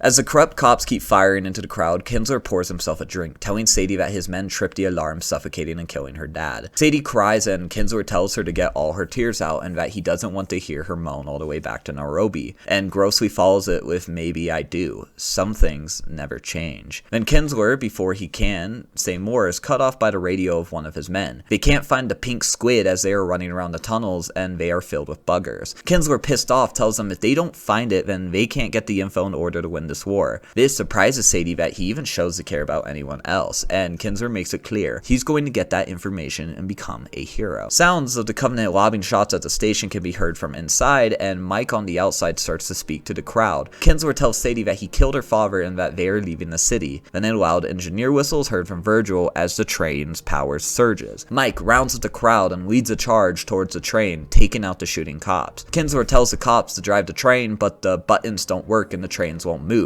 Kinzler starts to panic, threatening Sadie, saying if anything happens to him, then it will happen to her. And Sadie tells Virgil to open the train's door. The crowd rushes into the train and starts to tear Kinzler apart. Our final log has Sadie and Mike meet up once again, but Sadie starts to run, telling Mike she needs to get underground to get to Virgil, but Mike stops her, telling her the Covenant are coming and they need to go. Sadie begs as Virgil is the only thing she has left of the city. Then Virgil taps in, playing back old logs of conversations she's had, starting with the kebab man telling her that she will be alright and she needs to go. Sadie begs the question of who's going to save him if she doesn't go down there. Then Sadie plays messages back from other moments splicing together. Office of Naval Intelligence and Fallen Heroes. Can you see where this is going? Then Sadie, finally giving in, takes Mike's hand and gets on the train, leaving New Mombasa. And that is it for Sadie's story. It's actually way longer than I thought it was going to be, but I actually really enjoyed Sadie's story as it's really cool and gives us some callbacks to the game that we played through, while also filling in some blanks and giving us some background information on just exactly what was going on in the streets of New Mombasa. In a way, I guess I could also understand what the graffiti about Kinzler was, about him being much more than a thug and way less of a human, literally and figuratively. I think it's also really cool to see the story line up with some of the events that happens in the game. For example, Sadie starting off at Kikowani Station as our crew eventually goes there themselves. It's crazy to imagine these big crowds of people all over the place compared to how desolate it is as we roam as Rookie. Hearing the mention of Dare also gives us such a good insight on how important she really was during the whole operation. But we aren't just done with Sadie's story yet, as the final audio log of Sadie's story isn't actually found on the streets, but instead is found on the mission Data Hive, right after we meet that cop, remember? If the Rookie has 29 of the audio logs when meeting the cop and dropping down in the sublevel of level 9, the cop will be suspicious, wondering why we're also heading in the sublevel 9, this time sounding less happy to have your backup, but he mentions guess he could use the backup anyways. When dropping down, the cop won't be killed off up top, and instead he'll help you make your way down through the Brutes and Chieftain, and he'll stop at this frozen part of the area. Now we know just exactly what happened to him, and Virgil will open the door for him. Chains required. Freaking machine. The whole city's gone to hell. Wait here, watch for hostiles. I'll be back.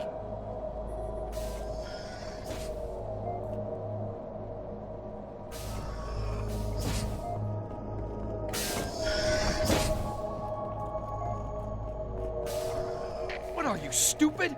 I told you to stay outside. Step away from there. This ain't none of your business. Kinzler gave me real specific instructions. Make sure the doc's dead, and make double sure no one knows about it. Caution, traveler, caution. Sorry, friend. You know way too much. Crime doesn't pay. Good citizens do their part.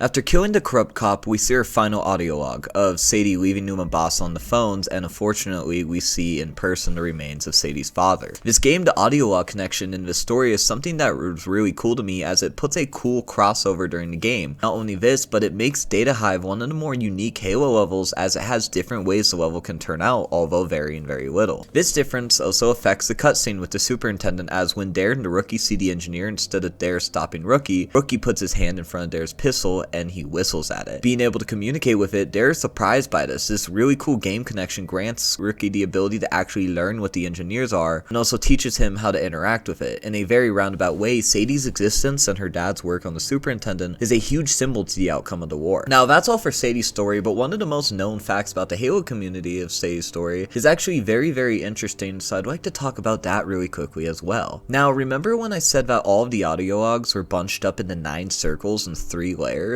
Well, if this sounds familiar to you, then that's because it is. During the events of Sadie's story and the events of Rookie's journey, messages on the wall can be found displaying hell on Earth. Believe it or not, Halo 3 ODST can be seen as a huge allegory for Dante's Inferno, part of the Divine Comedy, which was an Italian poem finished around 1321. Dante's Inferno is a story about a man by the name of Dante who goes through the 9 layers of hell on a philosophical journey, and a religious one at that. And as doing so, he is guided by none other than the soul of a Roman poet by the name of Virgil, who takes him through the 9 layers. Now, as Rookie is roaming hell on Earth, I'd like to say that his portion the entire time is most likely his limbo, although he doesn't experience the other 8 layers the way Sadie's story portrays, which is where we get most of the allegory. During Sadie's story, each circle is represented by at least one character during her journey, as each section belongs to a ring. For example, Ring 1 consists of Limbo and has Sadie stuck on a train trying to leave the city. Circle 2 is followed up by Kinsler as the Circle of Lust, as this is where Kinsler corners Sadie in the back of the cop car. Circle 3 consists of Gluttony, portrayed by the large selfless man who cares mostly about kebabs. Then when Casino heads to the casino, the lady with the shotgun willing to die over money represents Circle 4 of Greed. This is then followed up by Sadie and Mike's attempt to cross the bridge when Kinsler holds him at gunpoint, attempting to kidnap Sadie once again, representing the 5th Circle of Hell, which is Wrath. When Sadie and Mike meet Tom in an attempt tries to surrender and find a way to work with the invading Covenant, making him somewhat of a traitor to the human race, painting Tom with the 6th Circle of Heresy. The 7th Circle happens in the police station when the man driven by violence kills a lot of NMPD cops. 8th Circle takes place with the public service announcement operator on the 8th floor, as his ability to lie to the population in the attempt of giving them false hope can be seen as fraud. Finally, the 9th Circle of Treachery, where Kinsler lies to Sadie, telling her to meet him at the station, as she wants to meet her father, but once meeting Kinsler, he admits that he already killed her father anyways. In the Inferno, the 9th Circle is also where Satan resides, as Kinsler is our version of the devil. And not only this, but the 9th Circle of Hell is depicted in the Inferno as being completely frozen over. Now, while this isn't visible in Sadie's story, we see this exactly as the Rookie, especially as when he drops down the elevator shaft, he lands on level 7, mostly alone, and fighting. This could be seen as violence, and when you get to level 8, the cop we work with is Shady, representing a possible fraud. And when we get to 9, we find Sadie's dad, killed in his lab, completely frozen, and this is how Sadie's story, and ODST in a sense, is an allegory to the events of Dante's Inferno. A cool way for the developers to not only tell us an interesting allegory, but explain some background lore while also showing us some insight on the civilian side of the struggle. Now with Sadie's story out of the way, we have officially wrapped up everything that takes place during the main events of the Halo 3 ODST campaign. But this is a deep dive, and I intend to cover everything about this game. So without a doubt, and only a few more things to discuss, let's get into it. Now, we spent a good amount of time talking about the campaign for Halo 3, but what about the new mode that ODST also revolutionized for the franchise as well? Well, that's right. If you're a Halo player and at any point have played Firefight on Halo Reach, Halo 5, or even Halo Infinite, well, believe it or not, it all started here on Halo 3 ODST. Firefight has you and up to 3 other friends in what are closed-off versions of the story's main missions turned into small little areas where you must hold your ground against increasing waves of Covenant forces in order to see how long you can live. Your team starts off with 7 lives, and at the end of each round, you're rewarded back those lives, relevant to the amount of players on your team. Firefight is split up into sets. Each set consists of 3 rounds, and each round has 5 waves. Each wave bringing a new set of reinforcements and switches up the type of enemies you are fighting. For example, one wave consists of 2 hunters and buggers, while others can consist of waves of brutes kill squads. At the end of each, the players are put up against a final wave of brute chieftains, a mix of hammer brutes and fuel rod gunners.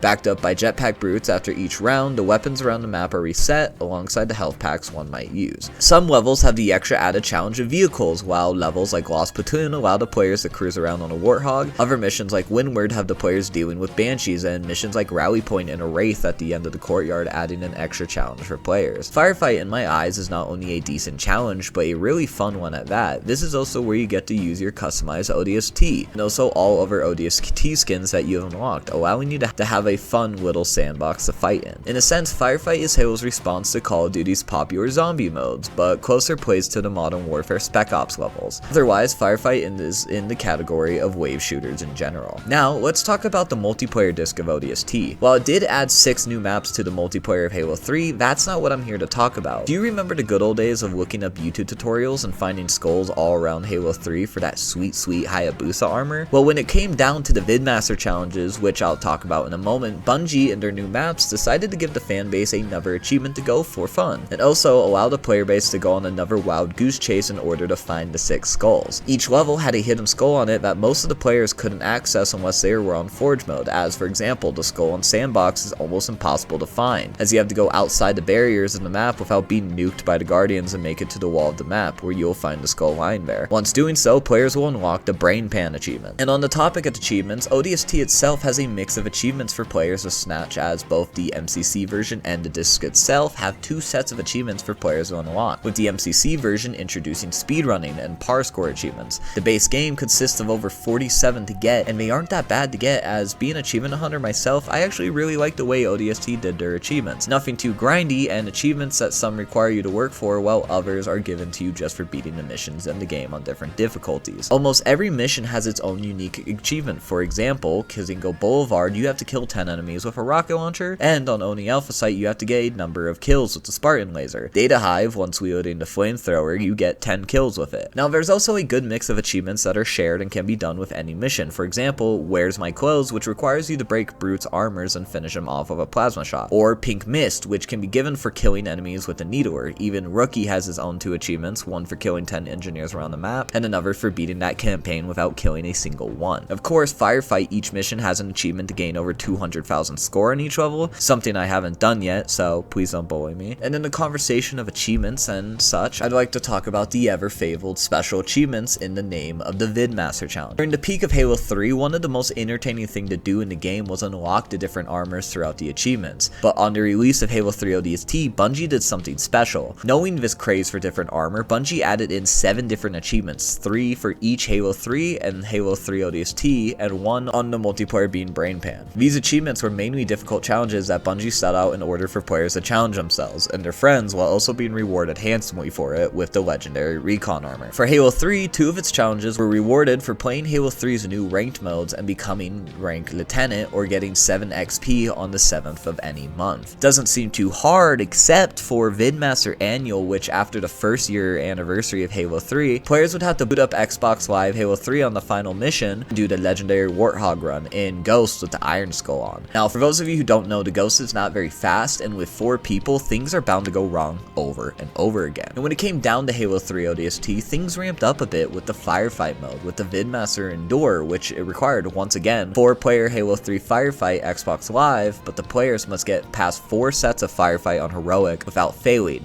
meaning that you and your friends had to get past 4 sets, or 12 rounds, and even worse, 60 waves of enemies, taking players hours in order to get this done. And if all players are killed, you start back from the beginning, so in all reality, this really is an endurance. ODST also had its final mission being done with 4-player Iron Skull, but this time all 4 players were not allowed to use any vehicles except 2 mongooses and 4 rocket launchers, all with 1,000 rockets once picked up. Is a very neat achievement, but still a pain in the ass. Now, of course, I was too young to participate, but I have participated in these when it came down to achievement hunting MCC. All I will say is that they took a lot of patience and good friends who won't hate you after 3 hours. Thank you, Sebastian. ODST also had a more unique challenge with beating a mission on Legendary with no shots or grenades fired or thrown. Once gamers in 2009 got these achievements, they would go over to Bungie.net and logging onto their service record, pressing a button that said unlock my recon. What a terrible time not to be a college kid in the 2010s. Now let's talk about Easter eggs, as we can see Halo 3 ODST has us doing a lot of hunting. So I'd like to point out that some of my favorite ones, starting with Prepare to Drop. During Prepare to Drop, if players pay close attention, then you can witness during the slip space jump a small UNSC ship slowly following it in. For those of you Halo fans, this is a callback to the In Amber Clad during Halo 2, when Master Chief and Miranda Keyes barely are able to follow the carrier in the slip space. A more fun little Easter egg is in Kikowani Station. If the players make their way to the third wheel fighting area and clear the place completely, and fly to the closed sign and land on the area over here, they can walk to a ledge where after a few seconds, Siege of Madrigal will start playing, a very popular song that can be found in almost every other Halo game in some Easter egg form, with this holographic looking video of Marty O'Donnell with hearts around him dancing will start to play. And besides the other Easter eggs I mentioned, such as the Destiny Awaits poster and the Remember Reach graffiti, these are the best ones to account for. Finally, to end this video off, is the greatest mystery of Halo 3 ODST yet, and these are the mysterious glyphs scattered all around the city of New Mombasa. Now, to explain this without rabbit holing too hard, the best way to explain what this mystery was about was that during the gameplay of ODST, especially as Rookie, if you wander the city of New Mombasa, you can see many different random symbols scattered around the city, which stumped a lot of ODST players, causing the community to launch into a massive collaborative hunt. A lot of footage and information I'm using in this video for this mystery is coming from a channel by the name of Rocket Swap, who a few years back did a few videos on the topic at hand, as they did a lot of work surfing the web and even trying to follow their own ideas, as they tried to account for every symbol they could find around the city. Now, around this time, Marty O'Donnell, the man who worked on this beautiful music of the Halo series that we all know and love, eventually made a Discord for his fans by the name of the Marty Army. And in this Discord, he would go on to drop numbers of different clues consisting of random words and sentences put together, eventually dropping a straight up YouTube link to a documentary about a popular theory by the name of Who Killed Paul McCartney. Beyond this, the theories led to a connection between the glyphs and Cortana letters, which interestingly enough were cryptic emails left on the Bungie website right before the release of Halo Combat Evolved, which involved Cortana giving a basic plot to the Halo universe before we ever knew who she was and what Halo would have been. These letters correlated a lot with the T.S. Eliot poem The Hollow Man, which apparently linked back to ODST. Then Marty would go on to leave a razor blade emoji saying Friar William shaved with this. And this, of course, was a hint to Occam's razor, a popular theory that when trying to explain something, the simplest way to explain something is often the best way to explain. Then once again dropped a couple more sentences linking to references from Dante's Inferno. Then posted a photo of the Da Vinci texture, which is a common texture Easter egg in the Halo universe. Now, although the real answer to what these glyphs are about aren't apparent, but presented by Rocket Sloth as their best idea of what these glyphs are about is that they are not here to have the player figure them out, but instead to make it so that the player asks the question of why and go on this long journey, basically sending players on this wild goose chase. In the most literal sense, it's about the journey, not the destination, as the destination is not very apparent, but still being able to create memories for players involved and also creating a community effort that people actually enjoyed being a part of and had the chance to meet each other. And with that being said, this concludes the video, and I want to thank you all for watching. This video definitely took a very long time to work on and a lot of work, but I also loved being able to do it and deep dive into one of my favorite videos of all time. Before this video ends, I would like to talk about my biggest inspiration to make this video, and that is another video essayer by the name of Thane Bishop. He is a video essay channel that does deep dives into basically the humanity of video games and does a really good job at doing so. A singular video he made that made me want to pursue making this video and spend a month going crazy while doing so was a video by the name of What It Means to Be Human in Halo. A definitely way shorter video than this one, but a really good one at that, where in his video it really did open my eyes more to how special of a story that Halo 3 ODST is that we have the ability to enjoy. So a few points I bring up in this video have been influenced from that video, so go check it out. And that's all for me. So if you're new to this channel, go ahead, leave a like and subscribe, and tell me how this video was in the comments down below. And with that being said, thank you for watching and have yourself a good one.